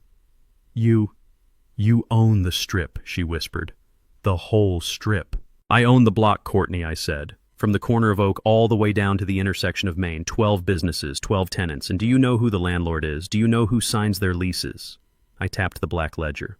"A holding company called Althea Properties, LLC, named after my wife, the woman whose room you painted white." Jordan was shaking his head. I didn't know, he stammered. "Dad, why didn't you tell me?" I thought we were just getting by." I looked at my son with a mixture of love and disappointment. "I didn't tell you because I wanted you to build your own way," I said. "I wanted you to have the hunger. If you knew you were sitting on a gold mine, you would never have worked a day in your life. And looking at you now, I see I was right. You didn't build anything, Jordan. You just married a woman who wants to spend what I built." I turned back to Courtney. She was trembling. She looked at the deeds, and then she looked at me. She saw the man she had called a simpleton. She saw the man she had tried to lock away. And now she saw the man who held the keys to her entire lifestyle. "You called me a failure?" I said, my voice quiet but hard as steel. "You said I smell like grease. Let me explain something to you about that smell. I leaned forward, placing my hands flat on the table right next to the pile of deeds. I don't sell barbecue to pay the bills. I sell barbecue because I love it. I stand over that fire because it connects me to my father and his father before him. That restaurant is my soul. But this, I gestured to the pile of papers, this is my business. The rent from that yoga studio alone makes more in a month than your marketing salary makes in 3. That coffee shop pays me a percentage of their gross profit. Every time you buy a latte, Courtney, you are putting money in my pocket. Every time you buy a dress, you are paying my property tax. I stood up straight, towering over them. You stood in my kitchen and told me I was useless. You told me I was holding you back. You didn't realize that I am the ground you walk on. I am the roof over the heads of the businesses you think are so trendy. I am the invisible hand that keeps this neighborhood running. I picked up the ledger and closed it with a snap. And the funniest part is you are in debt up to your eyeballs. You owe money to credit card companies. You owe money to banks. You are drowning. And you decided to insult the one man, the only man who has the liquidity to save you. You just spit in the face of your biggest potential creditor. Courtney looked like she was going to be sick. She looked at Jordan, but he wouldn't meet her eyes.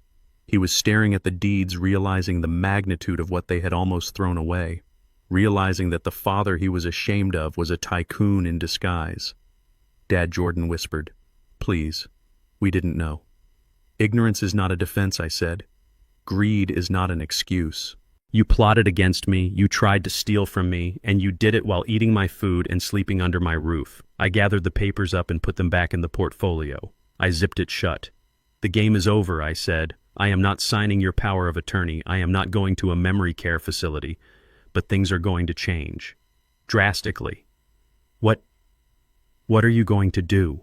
Courtney whispered, her voice barely audible. I looked at her. I saw the fear.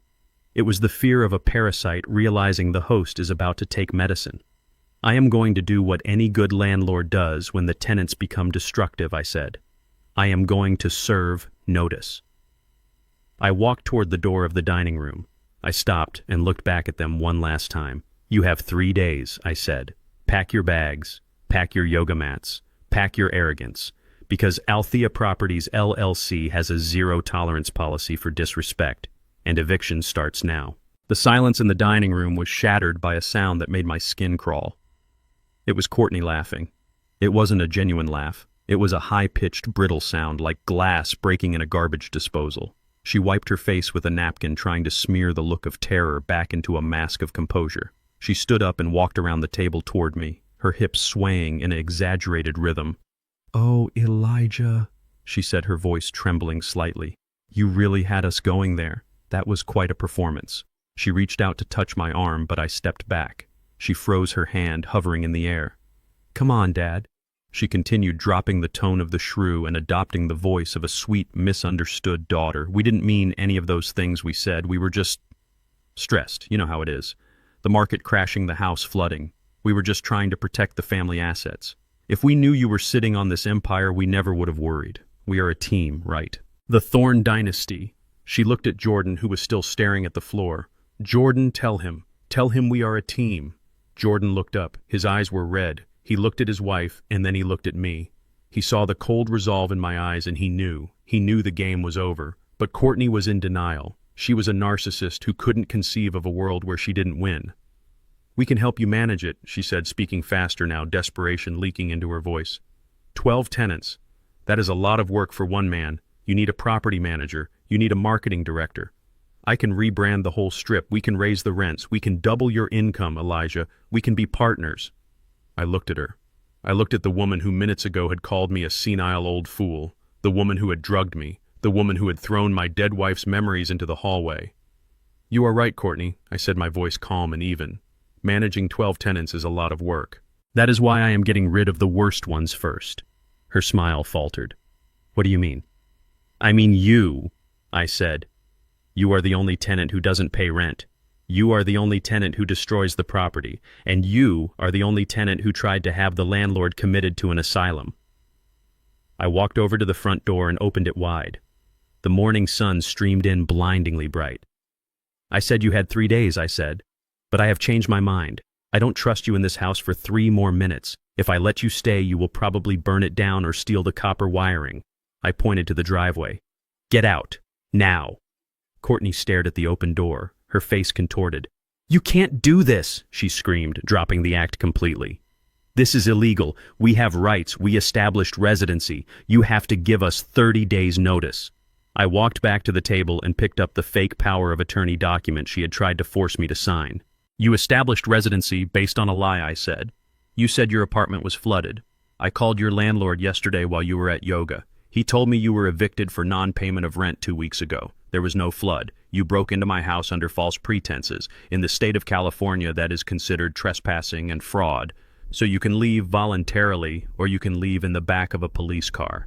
It is your choice. Courtney looked at Jordan. Do something, she shrieked. He is throwing us on the street. Jordan stood up slowly. He looked like a man walking to the gallows. Come on, Court, he whispered. Let's go. He started walking toward the door. Courtney let out a howl of rage, but she followed him, grabbing her purse. They walked out onto the porch. Wait, I said. They stopped. Jordan turned around, a glimmer of hope in his eyes. Maybe he thought I was relenting.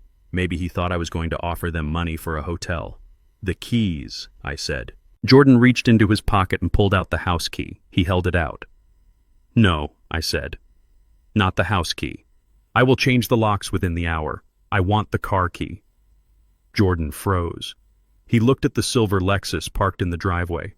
It was his pride and joy. It was the symbol of his success. He washed it every Saturday. He parked it diagonally to take up 2 spaces. The car, he stammered. But, Dad, how will we get our stuff? How will we get to a hotel? That car is registered to Thorn Catering Services, I said. I bought it 3 years ago for company use.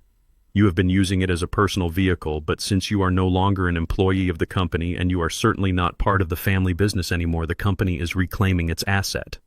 Jordan looked like I had punched him in the gut. But Dad, it is my car. Everyone knows it is my car. It is a company car, Jordan, I said, holding out my hand. And the company has decided to downsize its liabilities. Give me the key. Courtney grabbed Jordan's arm. Don't give it to him, Jordan. He is bluffing. He won't leave us stranded.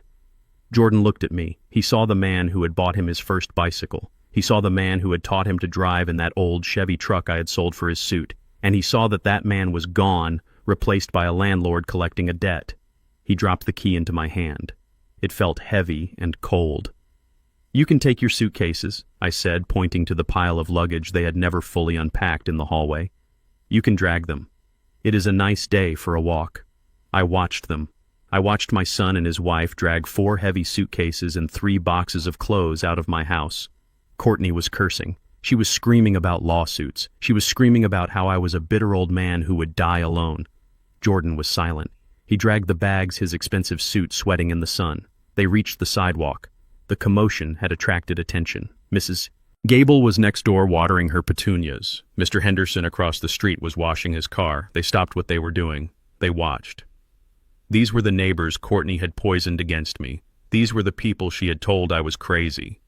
Courtney saw them watching. She tried to salvage her dignity. She stood up straight and pointed back at the house. He is having an episode, she shouted at Mrs. Gable. He is violent. We have to leave for our own safety. He needs professional help. Mrs. Gable looked at Courtney. Then she looked at me, standing on the porch, calm and collected, holding the keys to the Lexus. Mrs. Gable turned off her hose. She walked to the edge of her lawn. He looks fine to me, dear, she said loud enough for the whole street to hear. But you look a mess. Did you know lying to the elderly is a sin?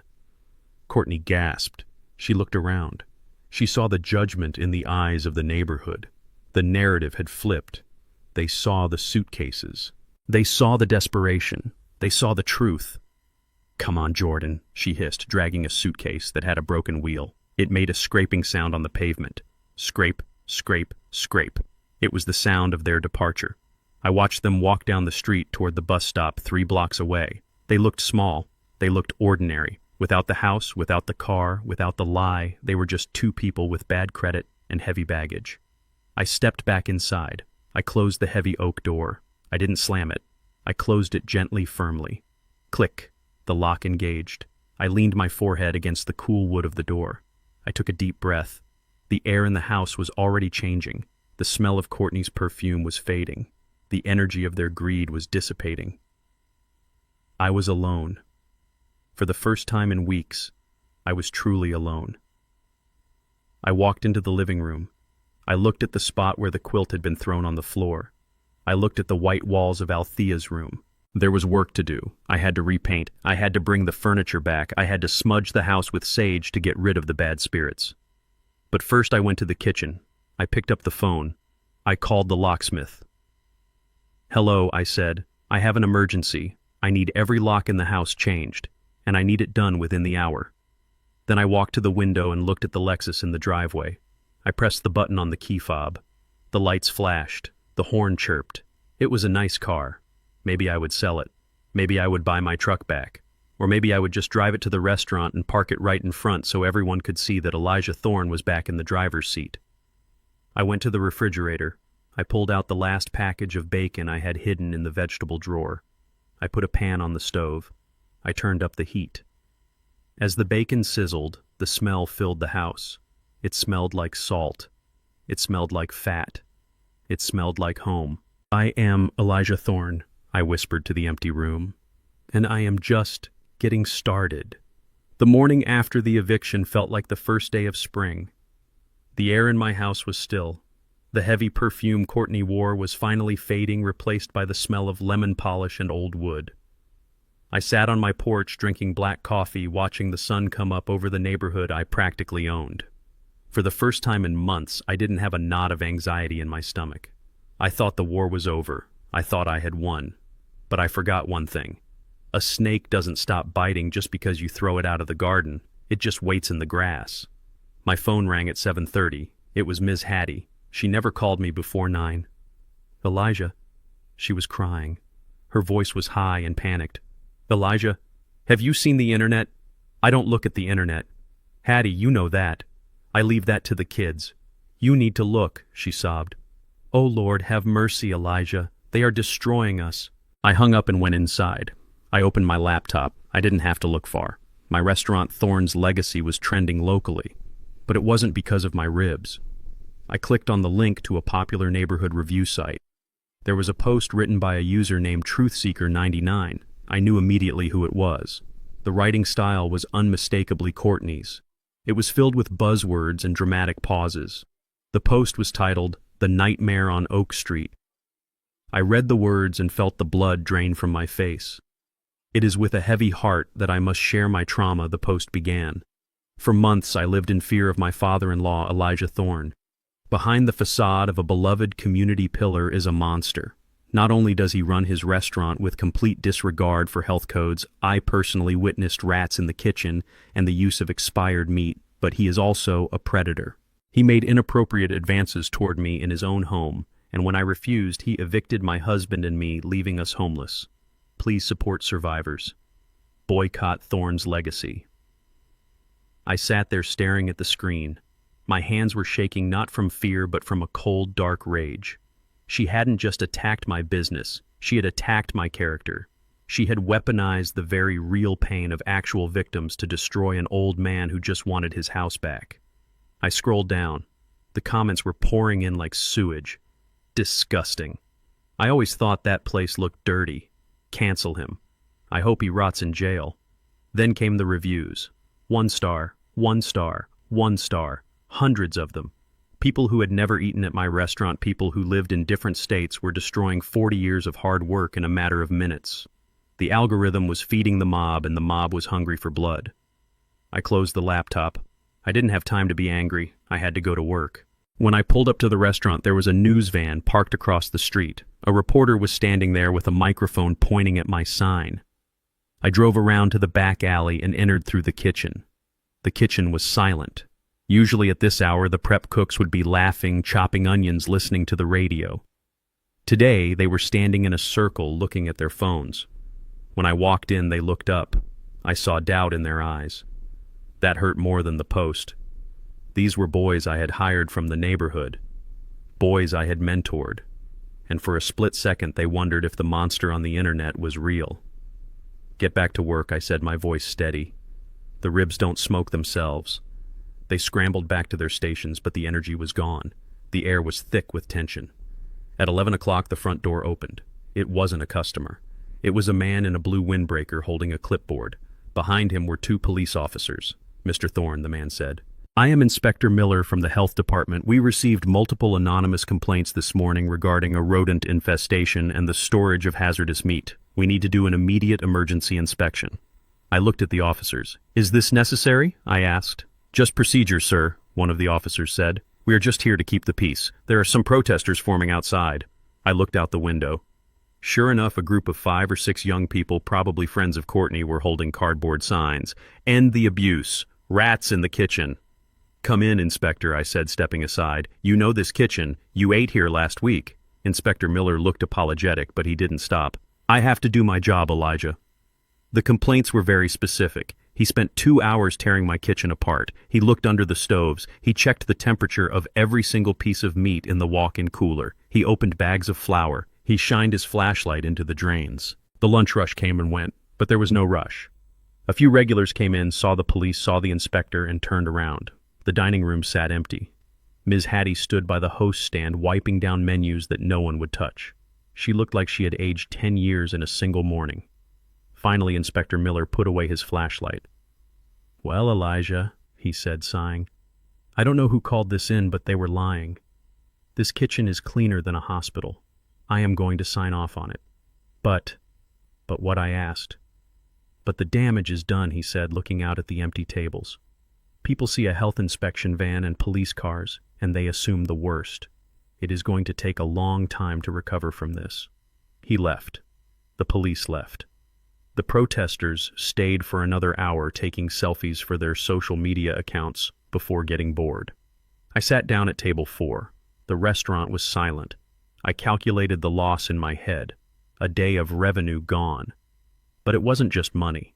It was trust. Courtney had stolen the trust of my community. Ms. Hattie walked over and poured me a glass of sweet tea. Her hand was trembling.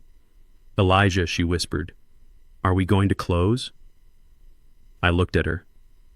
I looked at the photos on the wall. Photos of me with mayors, with basketball stars, with regular folks who had celebrated their anniversaries here. "No, Hattie," I said. "We are not closing. We are fighting." I took out my phone and called Harrison. "Did you see it?" Harrison asked immediately. "I saw it," I said. "It is defamation per se, Elijah. It is libel. We can sue her for millions. I don't want to just sue her, Harrison. I want to end this. I want to make sure she never mentions the name Thorne again." "Come to the restaurant," I said, "and bring your laptop. I have something to show you." Harrison arrived 20 minutes later. He looked furious. He was a man of the law and he hated liars. We sat in the back office away from the sad silence of the dining room.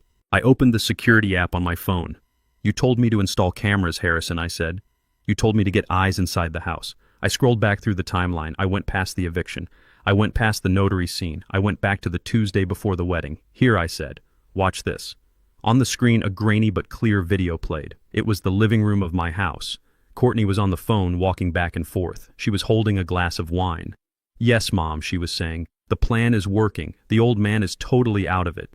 I moved his wife's junk and he didn't even fight back." She laughed, taking a sip of wine. "No, he hasn't touched me. Gross, Mom. He is afraid of me. But if he tries to kick us out, I have a backup plan. I will just say he grabbed me. Who are they going to believe? A crying young woman or a senile black man? The optics are perfect. I will ruin him. I will take the house in the settlement."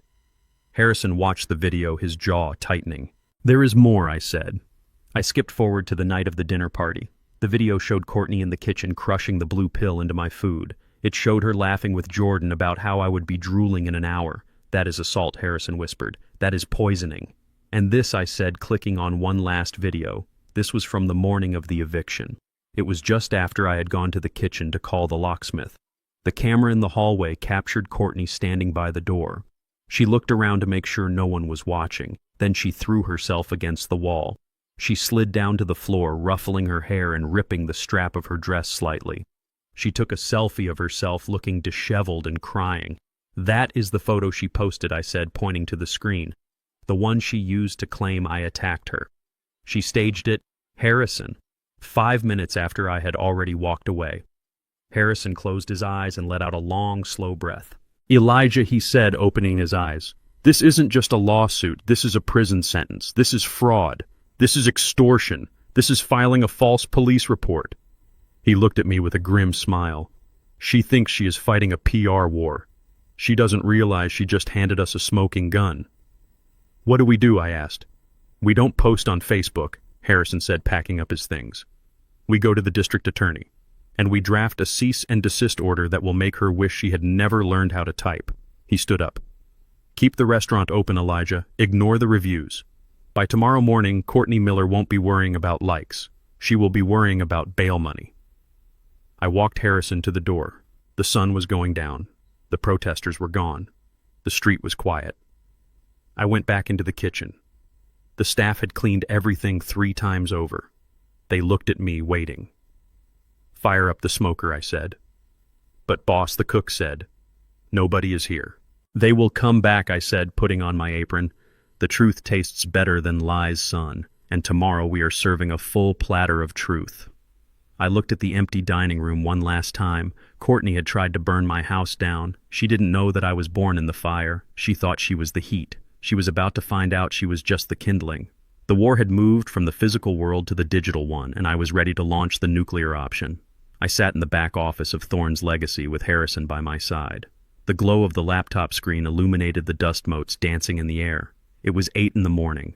The internet was already awake and buzzing with the lies Courtney had fed it. The review count on my restaurant page had dropped to 1.5 stars. The comments were calling for my arrest. They were calling for the health department to shut me down permanently. Harrison looked at me. His finger hovered over the enter key. Are you ready, Elijah? He asked. Once we send this, there is no taking it back. This will destroy her career. It will make her unemployable. I looked at the screen. We had drafted 2 emails. The first was addressed to the board of directors and the human resources department of Zenith Marketing, the firm where Courtney worked as a senior director. The subject line was simple: evidence of employee misconduct and fraud. Attached to the email were the video files. The video of her plotting to frame me, the video of her admitting to poisoning my food, and the video of her staging the assault in my hallway. We also included a copy of the police report we had filed an hour ago for elder abuse and filing a false report. The second post was for the restaurant's social media page. It was titled, "The Truth Behind the Lies." Send it, I said, my voice flat. She wanted to be famous, Harrison. Let's make her famous. Harrison pressed the key. Sent. Then he switched tabs to the social media page. He uploaded the video of Courtney throwing herself against the wall and messing up her hair. He added a simple caption. We apologize to our community for the recent disturbance. We believe in transparency. Here is the unedited security footage of the alleged assault referenced by the user TruthSeeker99. We are open for business and our kitchen has just received a perfect score from the health inspector. Harrison hit post. Now we wait, he said. We didn't have to wait long. The internet moves faster than a grease fire. Within 10 minutes, the view count on the video jumped from 50 to 5,000, then 50,000. The comments section, which had been a cesspool of hate, suddenly froze. People were watching. They were seeing the beautiful blonde victim throw herself into a wall like a linebacker. They were seeing her check her makeup in her phone reflection before screaming for help. The tide turned so fast it was dizzying. The comments started pouring in again, but this time they were different. She faked it. Oh my God, look at her face. She is laughing. This woman is a psychopath. Justice for Elijah. I watched the numbers climb. I watched the star rating of my restaurant slowly tick back up as people deleted their bad reviews in shame. But I wasn't watching for the likes. I was waiting for the phone call. It came at 10 o'clock. But it wasn't Courtney calling me. It was a notification from a local news outlet. They had picked up the story. Local marketing executive caught faking assault on elderly father-in-law. I imagined Courtney sitting in her glass-walled office in downtown. She was probably sipping an almond milk latte, feeling smug about destroying my reputation. She probably didn't know that the email had landed in the inbox of her CEO 20 minutes ago. At that very moment across town, Courtney Miller was indeed sitting in her office. She was on a call with a potential investor for a new app she was pitching. She was telling him about her integrity and her vision. Suddenly, the door to her office opened without a knock. It wasn't her assistant. It was the vice president of HR and 2 security guards. Courtney hung up the phone. "Can I help you?" she asked, annoyed. "I am on a call." "You need to hang up, Ms. Miller," the VP said. Her voice was cold. "We have received some disturbing evidence regarding your conduct. It has been brought to our attention that you are currently under investigation for elder abuse and fraud." "That is ridiculous," Courtney laughed, standing up. "Who told you that?" "My crazy father-in-law." "We received the video," Ms. Miller, the VP said, holding up a tablet. "The one where you admit to poisoning him. And the one where you faked a crime. Zenith Marketing has a zero-tolerance policy for criminal behavior and ethical violations. We are terminating your contract effective immediately." Courtney's face went white. "You can't do this. I am a top performer. I bring in millions. You are a liability," the VP said. "Security will escort you out. You have 5 minutes to collect your personal effects. Do not touch your computer." I wasn't there to see it, but I heard about it later. I heard that she screamed. I heard that she threatened to sue them. I heard that, as she was being walked out of the building, holding a box of her things, people were staring at their phones and then looking at her. They had seen the video. The video was everywhere. It was on Twitter. It was on TikTok. She wasn't just fired. She was a meme. She was the face of entitlement and deceit. Her phone started blowing up, not with support, but with cancellations. The investors she had lined up for her side projects sent brief legal emails pulling their funding. The publisher who was interested in her lifestyle book deal sent a termination notice. The house of cards she had built on lies and other people's money collapsed in the span of a single morning coffee break. She stood on the sidewalk outside her office building. She had no job, she had no home, she had no car, and thanks to the internet she had no reputation. She dialed Jordan's number, screaming into the phone, but for once Jordan couldn't help her. Jordan had his own problems. While Courtney was facing the court of public opinion, Jordan was facing a much darker tribunal. He was sitting in a cheap motel room on the outskirts of town. The room smelled of stale smoke and despair. The wallpaper was peeling and the air conditioner rattled like a dying engine. This was where they had ended up after the eviction. It was the only place that took cash and didn't ask for a credit check. Jordan was staring at his laptop, trying to find a way to access his offshore accounts, but they were all frozen. I had frozen them. The trust documents gave me the power to lock down any assets connected to the family business, and since Jordan had used company funds to open them, they were technically mine. There was a heavy knock on the door. Jordan jumped. "Who is it?" he called out, his voice trembling. "Room service," a deep voice answered. Jordan didn't order room service. This motel didn't have room service. He knew who it was. It was the Sharks. The people he had borrowed money from to pay for the wedding and Courtney's wardrobe. The people who didn't care about credit scores or lawsuits. They only cared about cash. Jordan backed away toward the window, but they were on the second floor. The lock on the door clicked. They had a key. 2 men walked in. They were large. They wore leather jackets that squeaked when they moved. One of them looked around the dirty room and sneered. "Nice place, Jordan," the man said. "Is this where the big architect lives now?" I am getting the money," Jordan stammered, holding his hands up. "I just need a few more days. My dad, he is going to sell a property. I will have it next week." The man laughed. "We heard about your dad. We saw the news. He isn't selling anything, is he? He kicked you out. You are broke, Jordan, and we don't like broke." The man stepped forward and grabbed Jordan by the lapels of his wrinkled suit. He slammed him against the wall. A picture frame fell and shattered. "You have 24 hours, the man whispered. 24 hours to come up with 50,000. Or we start breaking things. And we will start with your fingers. You need those to draw, don't you?" They threw him onto the bed and left. The door slammed shut, leaving Jordan alone in the silence.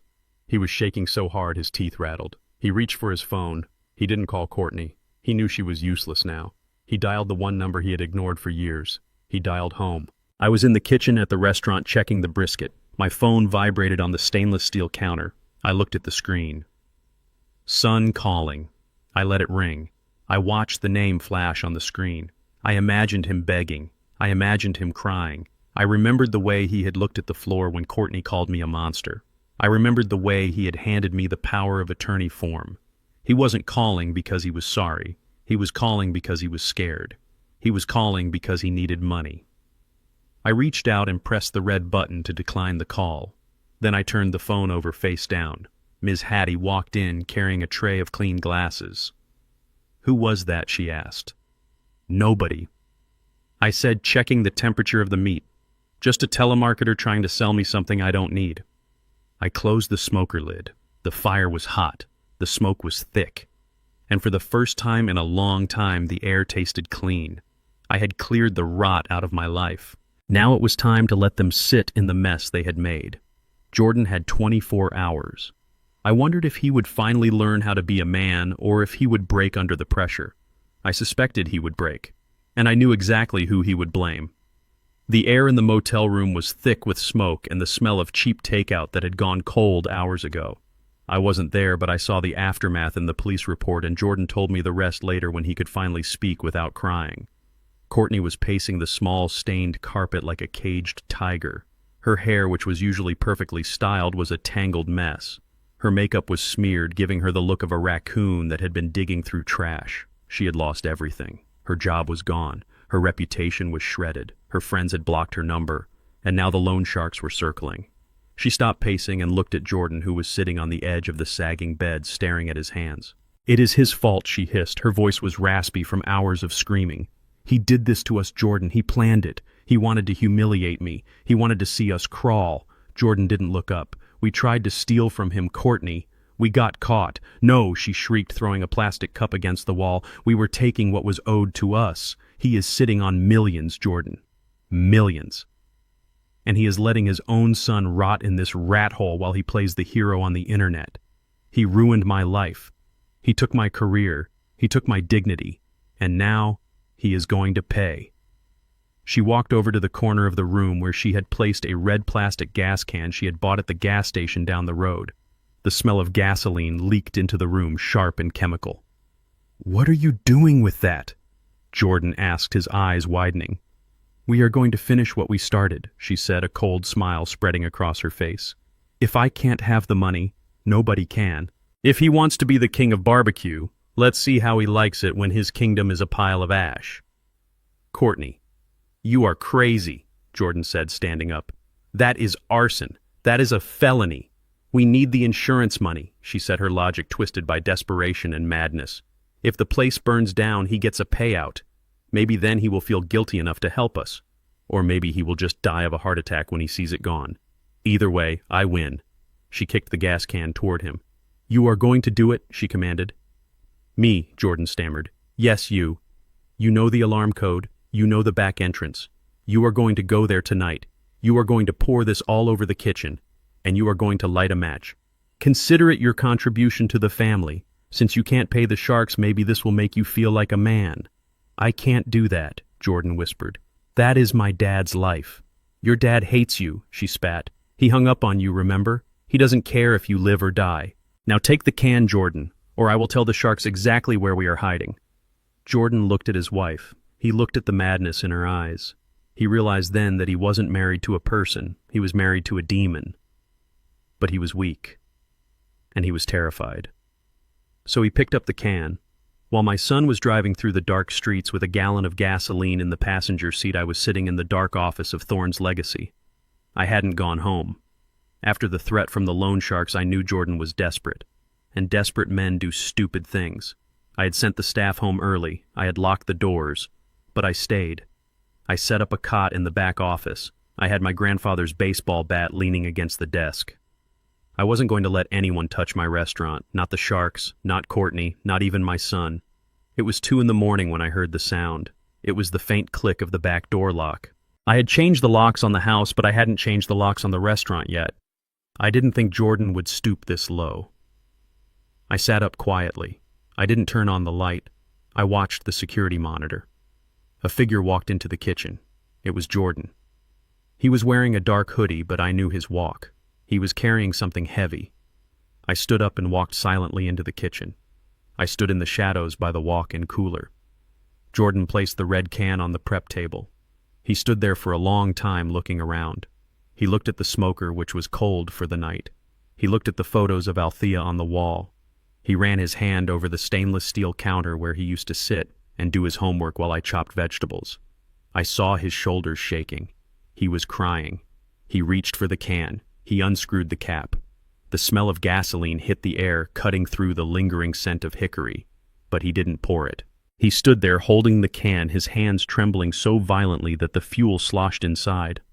"I can't," he whispered to the empty room. "I can't do it." He screwed the cap back on. He slumped against the table, burying his face in his hands. I was about to step out. I was about to go to him and tell him that it was okay, that he had made the right choice, that there was still hope for him. But then the back door opened again. This time there was no hesitation. Courtney walked in. She was wearing black leather gloves and holding a long fireplace lighter. Her eyes were wild, darting around the dark kitchen. She saw Jordan leaning against the table with the closed gas can. "You coward," she hissed, her voice echoing in the silent kitchen. "I knew you couldn't do it. I knew you were too weak." She marched over to him and shoved him aside. She grabbed the gas can. "Courtney, stop," Jordan pleaded, grabbing her arm. "We can't do this. This is insane." "Let go of me," she screamed. She was strong, fueled by adrenaline and hate. She shoved him back against the stove. She unscrewed the cap and began splashing gasoline onto the floor.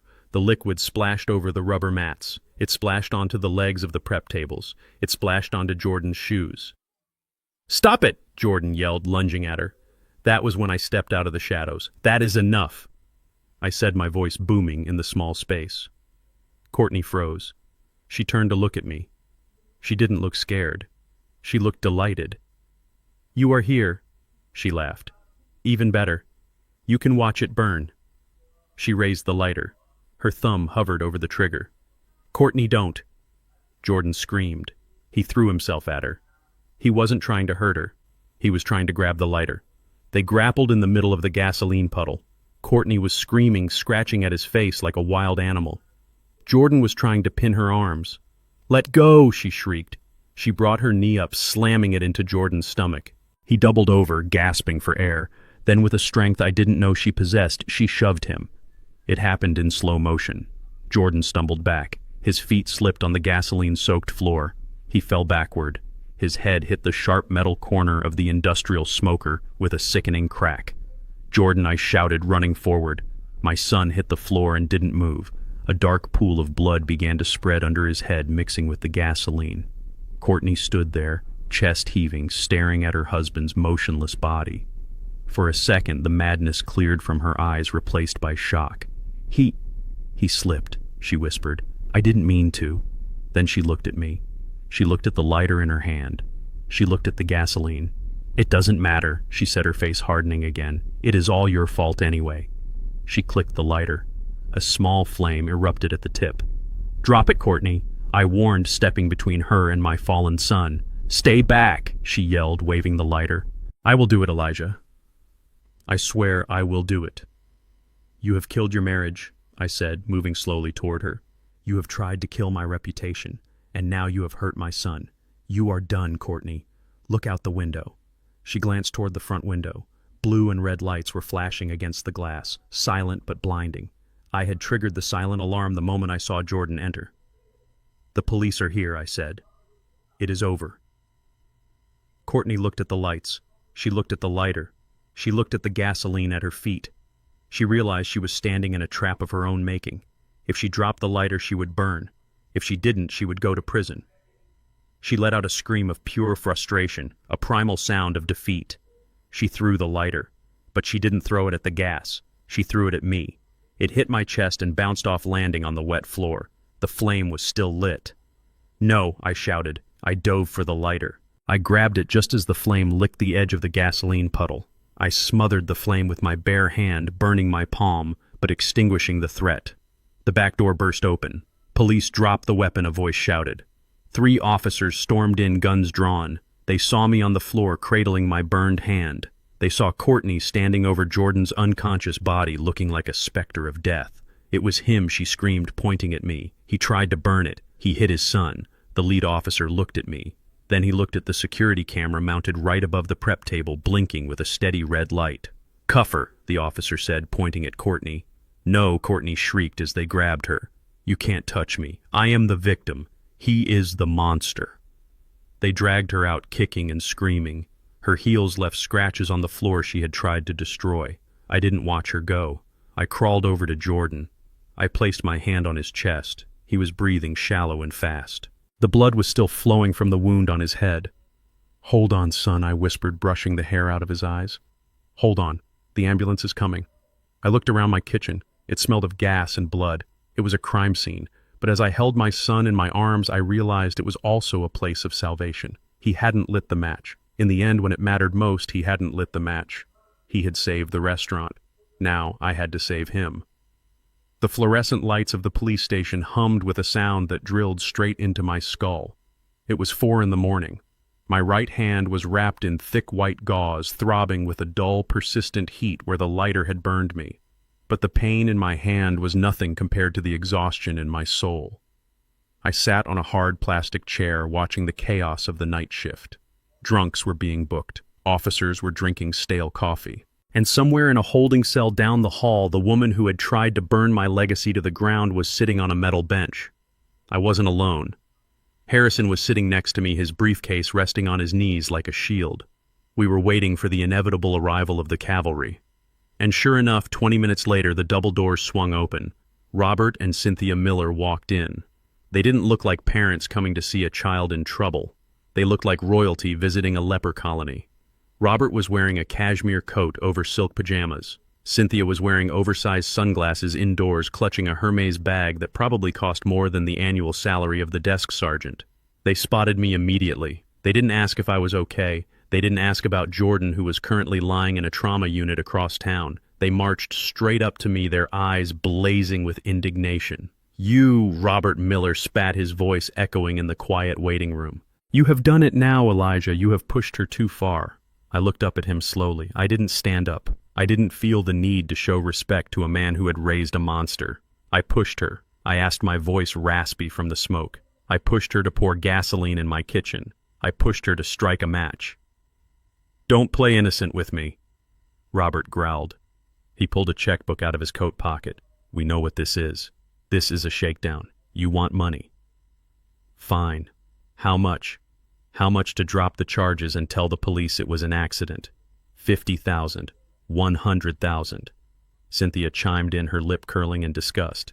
"Just take the money, Elijah. We know you need it. And if you don't, we will sue you for everything you have. We will sue you for entrapment. We will sue you for emotional distress. We have lawyers who eat men like you for breakfast. We play golf with the district attorney. Do you really think a jury is going to believe you over a terrified young woman?" I looked at the checkbook. I looked at their arrogant faces. They honestly believed that their money was a magic wand. They believed that the law didn't apply to people who summered in the Hamptons. I stood up then. I towered over Robert Miller. I held up my bandaged hand. "Your daughter threw a lit lighter at me," I said. "She knocked my son unconscious. She tried to burn down a building with people inside. That is not a misunderstanding, Robert. That is attempted murder. And arson, and assault with a deadly weapon. You can't write a check for that." Harrison stood up beside me. He smoothed his tie and stepped forward. "Mr. and Mrs. Miller, I am Harrison Banks representing Mr. Thorne. I strongly suggest you put that checkbook away before I add attempted bribery of a witness to the list of charges your family is facing today." Robert laughed. It was a nervous laugh. "Who is this clown, Elijah, your public defender? I am the man who is going to make sure your daughter spends the next 15 years in a state penitentiary," Harrison said calmly. "And if you think your golf buddies can help you, I suggest you look at the evidence we just handed to the detective." Harrison opened his briefcase. He didn't pull out papers. He pulled out a tablet. "We have video," Harrison said. "High-definition video with audio. Would you like to see your daughter pouring gasoline on her husband? Would you like to hear her screaming that she wants to watch the building burn?" Cynthia gasped, clutching her pearls. That is fake. You doctored it." Harrison tapped the screen. "We also have the forensic accounting records," he continued relentlessly. "We know about the credit cards she opened in Jordan's name. We know about the loans she applied for using Elijah's forged signature. We have the notary who is ready to testify that she tried to coerce an elderly man into signing away his estate. This isn't a," she said, "case, Mrs. Miller. This is a mountain of evidence. And the district attorney you play golf with, I just got off the phone with him. He is very interested in the elder abuse angle. It plays very well in an election year." Robert's face went from red to a sickly shade of gray. He looked at Harrison, then he looked at me. The arrogance was cracking. He realized that this wasn't a problem he could make disappear. This was a scandal, a massive public humiliating scandal. "Where is she?" Cynthia whispered, taking off her sunglasses. "I want to see my daughter," the desk sergeant called out. "Miller, you can go back now, counsel only." Their lawyer, a slick man in a cheap suit who had trailed in behind them, hurried forward. Robert and Cynthia followed him into the back. I sat back down. I closed my eyes. I didn't feel triumph. I felt sad. I felt sad that it had come to this. 10 minutes later, the doors opened again. The lawyer came out first, looking grim. Robert and Cynthia followed. They looked shell-shocked. Harrison stood up. "Well," the lawyer shook his head. "No bail. The judge was woken up for an emergency arraignment because of the severity of the charges. Given the flight risk and the violent nature of the crime, she is being remanded to custody until the hearing next week." Robert Miller walked over to a trash can and spat into it. He wiped his mouth with a silk handkerchief. "She is crazy," he muttered. "What did you say?" I asked. "She is crazy," Robert said louder, turning to look at me with hate-filled eyes. "But not for me, for her. She admitted it, Elijah. She started screaming in there. She said she did it because we put too much pressure on her. Can you believe that? After everything we gave her, the cars, the vacations, the private schools, she blames us." He buttoned his coat. His hands were shaking. "We are done," he said. "What do you mean you are done?" Harrison asked. "I mean, we are washing our hands of this," Robert said. "We have a reputation in this town. I sit on the board of the hospital. Cynthia is the chair of the Arts Foundation. We cannot be associated with an arsonist. We cannot have our names dragged through the mud because our daughter decided to become a criminal." Cynthia was crying, but they were tears of self-pity. "The gala is next week," she sobbed. "How can I show my face? Everyone will be talking." "You are leaving her?" I asked incredulously. "You are leaving your child in a cell alone." "She made her bed," Robert said coldly. "We offered to pay for the best defense if she kept her mouth shut and pleaded insanity, but she started cursing at us. She is toxic, Elijah. You know that better than anyone. We are cutting her off. No lawyer, no money. She is on her own." They walked toward the exit. They walked away from their daughter as easily as they would walk away from a bad investment. I watched them go. I realized then where Courtney had learned her cruelty. She hadn't been born a monster. She had been made one by people who valued image over love. "Let's go, Harrison," I said, standing up. "I have one more stop to make." We drove to the hospital in silence. The sun was just starting to come up, painting the sky in shades of purple and orange. It was a beautiful morning for such an ugly night. The hospital smelled of antiseptic and floor wax. I walked down the quiet hallway to room 304. I pushed the door open gently. Jordan was lying in the bed. His head was wrapped in heavy bandages. His face was bruised and swollen. He looked small. He looked like the little boy who used to scrape his knees playing in the parking lot of the restaurant. He was awake. He was staring at the ceiling, tears leaking from the corners of his eyes running into his ears. He turned his head when I walked in. He saw my bandaged hand. "Dad," he croaked. His voice was weak. I walked over and pulled a chair up to the bedside. I sat down. I didn't say anything for a long time. I just looked at him. "I am sorry," Jordan whispered. "I am so sorry, Dad. I almost did it." "But you didn't," I said softly. "I picked up the can," he said. "I smelled the gas. I was so scared, Dad. The sharks, they said they would kill me." "We will deal with the sharks," I said. "The police know about them now. They are part of the investigation. You are safe from them, Jordan." Jordan closed his eyes. "She is gone, isn't she?" "She is in jail," I said. "Her parents abandoned her. She has nobody left." Jordan let out a sob that shook his whole body. "I loved her, Dad. I really loved her. I wanted to give her everything. I wanted to be the man she wanted." "You can't build a house on quicksand, son," I said, reaching out to pat his leg. "And you can't build a life on lies. She didn't love you, Jordan. She loved what she thought you could give her. And when you couldn't give it, she tried to burn you down." Jordan opened his eyes. He looked at me with such profound shame that it broke my heart. "Can you ever forgive me?" he asked. I looked at my burned hand. I looked at the son who had almost destroyed my life's work. "Forgiveness is a process, Jordan," I said. "It is like smoking meat. You can't rush it. It takes time, it takes heat. But I am here. I am sitting in this chair. That has to count for something. He nodded slowly. What happens now, he asked. Now you heal, I said. And when you get out of this bed, you have a choice. You can go back to trying to be a big-shot architect with no money and a criminal record. Or you can come home. Not to the big house. I am renting that out. But you can come to the restaurant. You want me at the restaurant? Jordan asked, surprised. I need a dishwasher, I said. My best dishwasher just got promoted to prep cook. The pay is minimum wage, the hours are long, and the boss is a hard man to please. But the food is free, and nobody there will judge you for your past only for how clean you get the plates. Jordan looked at me. A faint smile touched his bruised lips. I am pretty good at scrubbing, he said. We will see, I said, standing up. Get some sleep, son. I have to go open the store. The customers will be wondering why the kitchen smells like gasoline. I walked out of the hospital room. I walked out into the morning sun. I took a deep breath of fresh air. My hand hurt. My heart hurt. But I was still standing. My legacy was still standing. And for the first time in a long time, I felt like the future was something I could handle. 6 months is a long time in the restaurant business. In 6 months, you can smoke 2,000 briskets. You can serve 50,000 customers. And you can watch a scandal fade from a raging fire to a pile of cold ash. Thorne's legacy had recovered. In fact, we were doing better than ever. The community had rallied around us after the truth came out.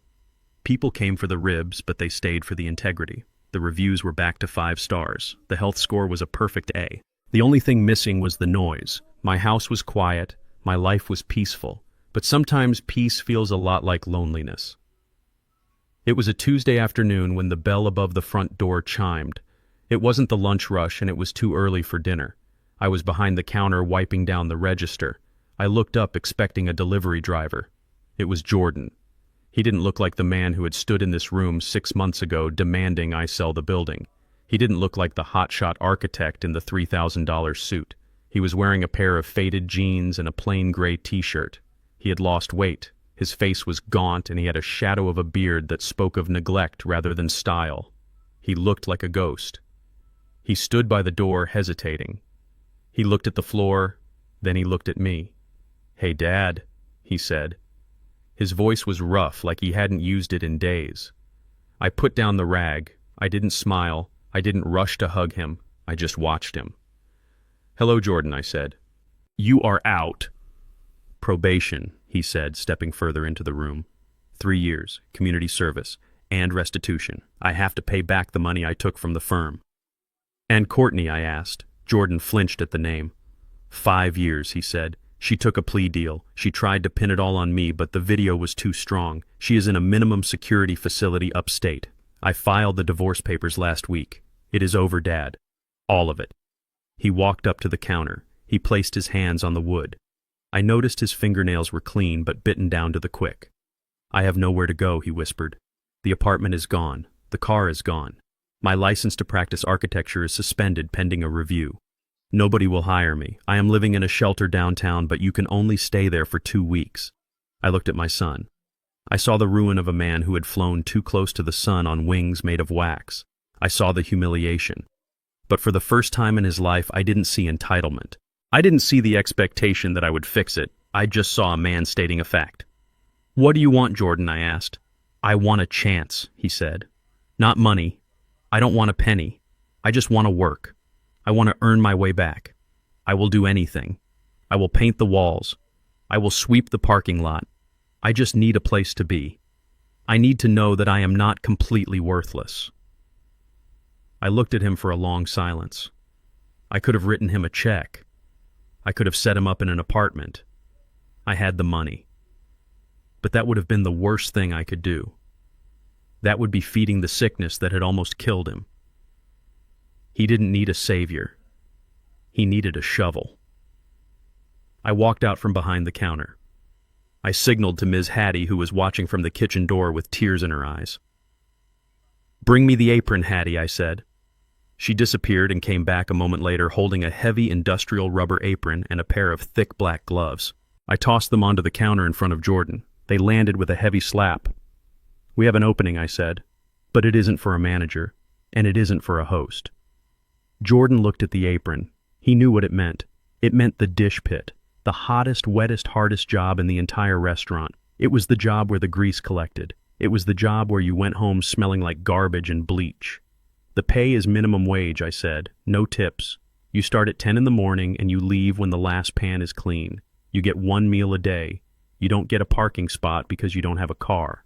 And Jordan, this is the most important part. I leaned in close so he could see the seriousness in my eyes. In this building, I am not your father, I am the owner, and you are the dishwasher. If you are late, once you are fired. If you complain, once you are fired. If you treat any member of my staff with anything less than total respect, you are fired. Do you understand? Jordan ran his hand over the rubber apron. He looked at the kitchen where the steam was rising and the noise of the lunch prep was beginning. It was a long way down from the executive suite. It was a long way down from the country club. I understand, he said. He picked up the apron. He put it over his head. He tied the strings behind his back. When do I start? He asked. There is a stack of pots in the back from the morning prep, I said, pointing to the kitchen. They have been soaking for an hour. Get to it. Jordan nodded. He walked past me. He walked past Ms. Hattie. He walked into the kitchen and disappeared into the steam. I went back to the register.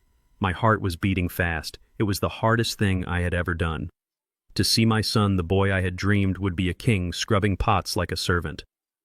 But I knew it was the only way. You can't polish a diamond without friction.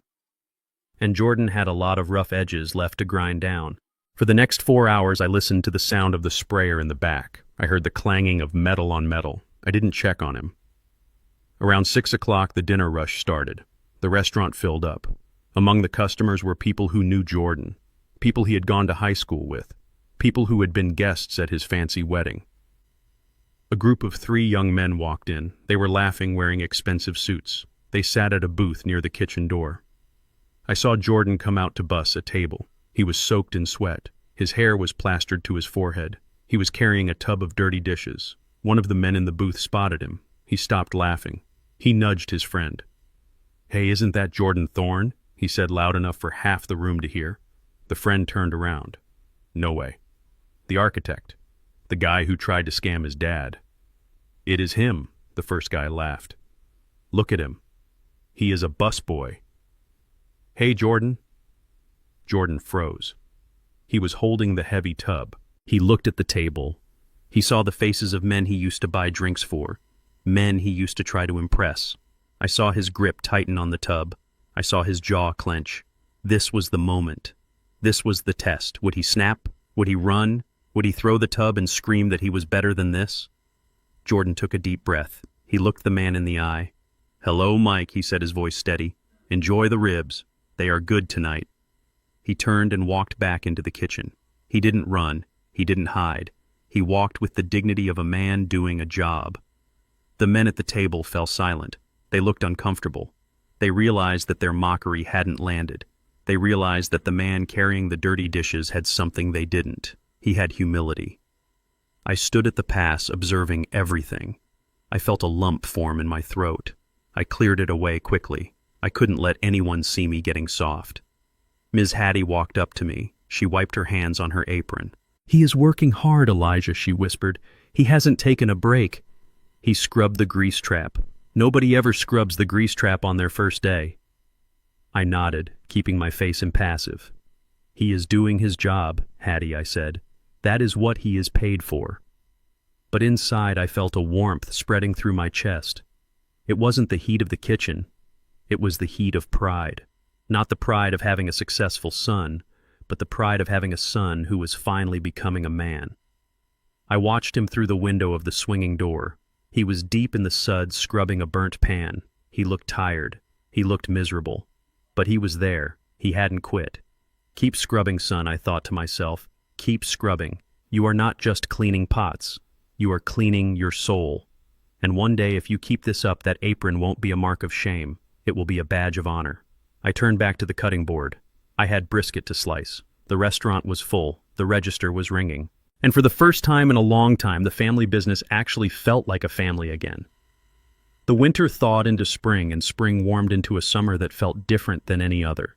The air in the neighborhood was changing. You could feel it in the way people walked down the street.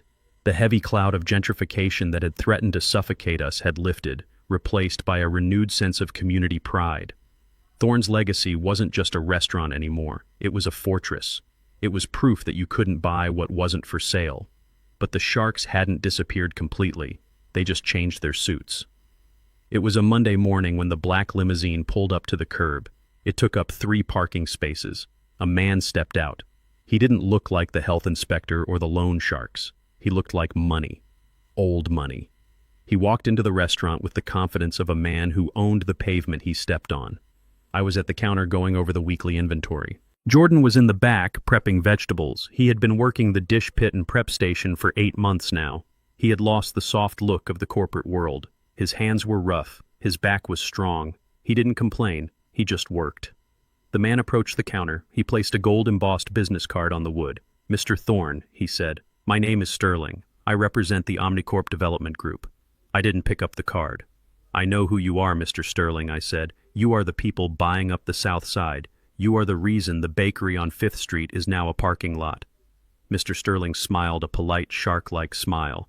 "We prefer to call it urban revitalization, and that is why I am here. We have been watching your property, Mr. Thorne, not just the restaurant but the entire strip. It is a remarkable portfolio, a singular contiguous block in a prime location." He opened his briefcase. He pulled out a single sheet of paper and slid it across the counter. "We are prepared to make you an offer that considers the emotional value of your business," he said. I looked at the number. It was a 5, followed by 7 zeros. $50 million. The number was so large it didn't look real. It looked like a phone number. $50 million. It was enough to buy a private island. It was enough to buy a fleet of cars. It was enough to ensure that no Thorne would ever have to work a day in their life for the next 10 generations. I looked at Mr. Sterling. Then I looked at the kitchen door where Jordan was chopping onions. "That is a lot of money," I said. "It is a fair market value," Mr. Sterling said, "plus a premium for a quick close. We want to break ground by the fall. We plan to build a mixed-use high-rise, luxury retail on the bottom, penthouses on the top. It will be the jewel of the district, and the restaurant I asked." Mr. Sterling sighed. "Unfortunately, the structure would have to be demolished. But with $50 million, Mr. Thorne, you could build a new restaurant anywhere you want. You could build 10 of them, or you could simply retire and never smell smoke again." I picked up the paper. I felt the weight of it. "Give me 24 hours, I said. Mr. Sterling nodded. "I will call you tomorrow at noon." He left, leaving the scent of expensive cologne hanging in the air. I walked into the kitchen. Jordan looked up. He saw the paper in my hand. He saw the look on my face. "What was that, Dad?" he asked, wiping his hands on his apron. I handed him the paper. Jordan looked at it. His eyes went wide. He gasped. $50 million, he whispered. He looked at me. He looked around the kitchen at the old stoves and the chipped tiles. "Dad," he said, "you have to take this." I looked at him closely. "Why, Jordan?" "Because you earned it," he said. His voice was earnest. "You worked for 40 years. You fought everyone. You won. This is the prize, Dad. You can finally rest. You can go fishing. You can travel. You deserve this." "And what about you?" I asked. "What about the inheritance?" Jordan shook his head.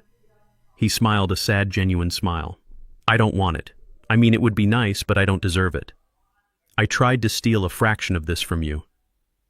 I am happy washing dishes, Dad. I am happy just being here. Take the money for yourself." I took the paper back from him. "Clean up," I said. "Close the restaurant early. Call the staff. Tell everyone to be in the dining room at 6 o'clock. Call Harrison, too." At 6 o'clock, the dining room was full. Ms. Hattie was there, sitting in the front row in her Sunday hat. The cooks were there, still in their whites. The tenants from the strip were there, the owner of the yoga studio, the coffee shop manager, the dry cleaner. And Jordan was there, sitting in the back, wearing his work clothes. Harrison sat next to me at the head table. He had a stack of documents in front of him. I looked out at the faces of the people who made my life possible. "Today, I was offered $50 million for this block," I said. A gasp went through the room. Miss Hattie put her hand over her mouth. The coffee shop manager looked terrified. They knew what that meant. It meant they were out on the street. It meant the end of their livelihoods. $50 million is a lot of money, I continued. It is enough to buy freedom. It is enough to buy silence. But I asked the man what he would build here. He said luxury condos. He said a high-rise. I looked at the photos on the wall, photos of birthday parties, photos of graduations. He didn't say anything about community, I said. He didn't say anything about where Ms. Hattie would go. He didn't say where the people of this neighborhood would eat. He talked about square footage. He didn't talk about soul. I picked up the offer letter. I held it up so everyone could see the number. My son told me I should take this, I said, looking at Jordan. He told me I deserve to rest. And he is right. I am tired. My hands hurt. My back hurts. It is time for Elijah Thorne to step away from the smoker. The room went deadly silent. Ms. Hattie started to cry softly. Jordan looked down at his feet, but I continued, my voice rising. I realized something today. A legacy isn't what you leave in a bank account. A legacy is what you leave in people. If I sell this place for $50 million, I am not a success. I am just another man who sold out his people for a check. I ripped the paper in half. Then I ripped it again. I am not selling, I said. A cheer started to rise, but I held up my hand. I am not selling, I repeated. But I am also not staying. I nodded to Harrison. He stood up and opened the legal folder. Effective immediately, Harrison announced, his voice clear and professional. Mr. Thorne has transferred the ownership of all land and businesses within the Thorne block into an irrevocable trust known as the Althea Thorne Perpetual Trust. What does that mean? Ms. Hattie asked. It means Harrison said that the land can never be sold. It can never be developed into condos. It belongs to the trust, and the beneficiaries of the trust are you. Harrison picked up a stack of envelopes. Every employee who has been with Thorne's legacy for more than 5 years is now a vested partner, he said. Ms. Hattie, you own 5% of the restaurant's profits. The head cook owns 3%. The tenants of the strip, you are now on 99-year leases with rent control locked at the current rate. You are safe. Nobody can move you. The room erupted. Ms. Hattie was sobbing openly now. The tenants were hugging each other. It was the sound of relief. It was the sound of security. I waited for the noise to die down. Then I looked at the back of the room. Jordan, come here, I said. Jordan walked slowly to the front. He looked stunned. He looked scared. You told me to take the money, I said. You didn't ask for a dime. That tells me you are finally ready. Ready for what, Dad? He whispered. Harrison handed me a thick document. This is the management contract for the trust, I said. The trust needs a trustee. It needs someone to manage the leases, to handle the maintenance, to ensure the standards are kept high. It needs someone who knows the value of hard work, but who also understands the numbers. I handed the document to Jordan. I am appointing you as the executive trustee of the Althea Thorne Trust, I said. Jordan took the document. His hands were shaking. Me, but Dad. I am a dishwasher. You were a dishwasher, I corrected him. Now you are the manager. But there is a catch. I pointed to the fine print. You draw a salary, I said. A good salary. Enough to have a house. Enough to have a life. But you do not own the land. You can never sell it. If you try to sell it, the trust dissolves and everything goes to charity. And here is the other thing. Your salary is performance-based. If the restaurant rating drops below 4 stars, your salary drops. If the tenants aren't happy, your salary drops. You serve them, Jordan. They don't serve you.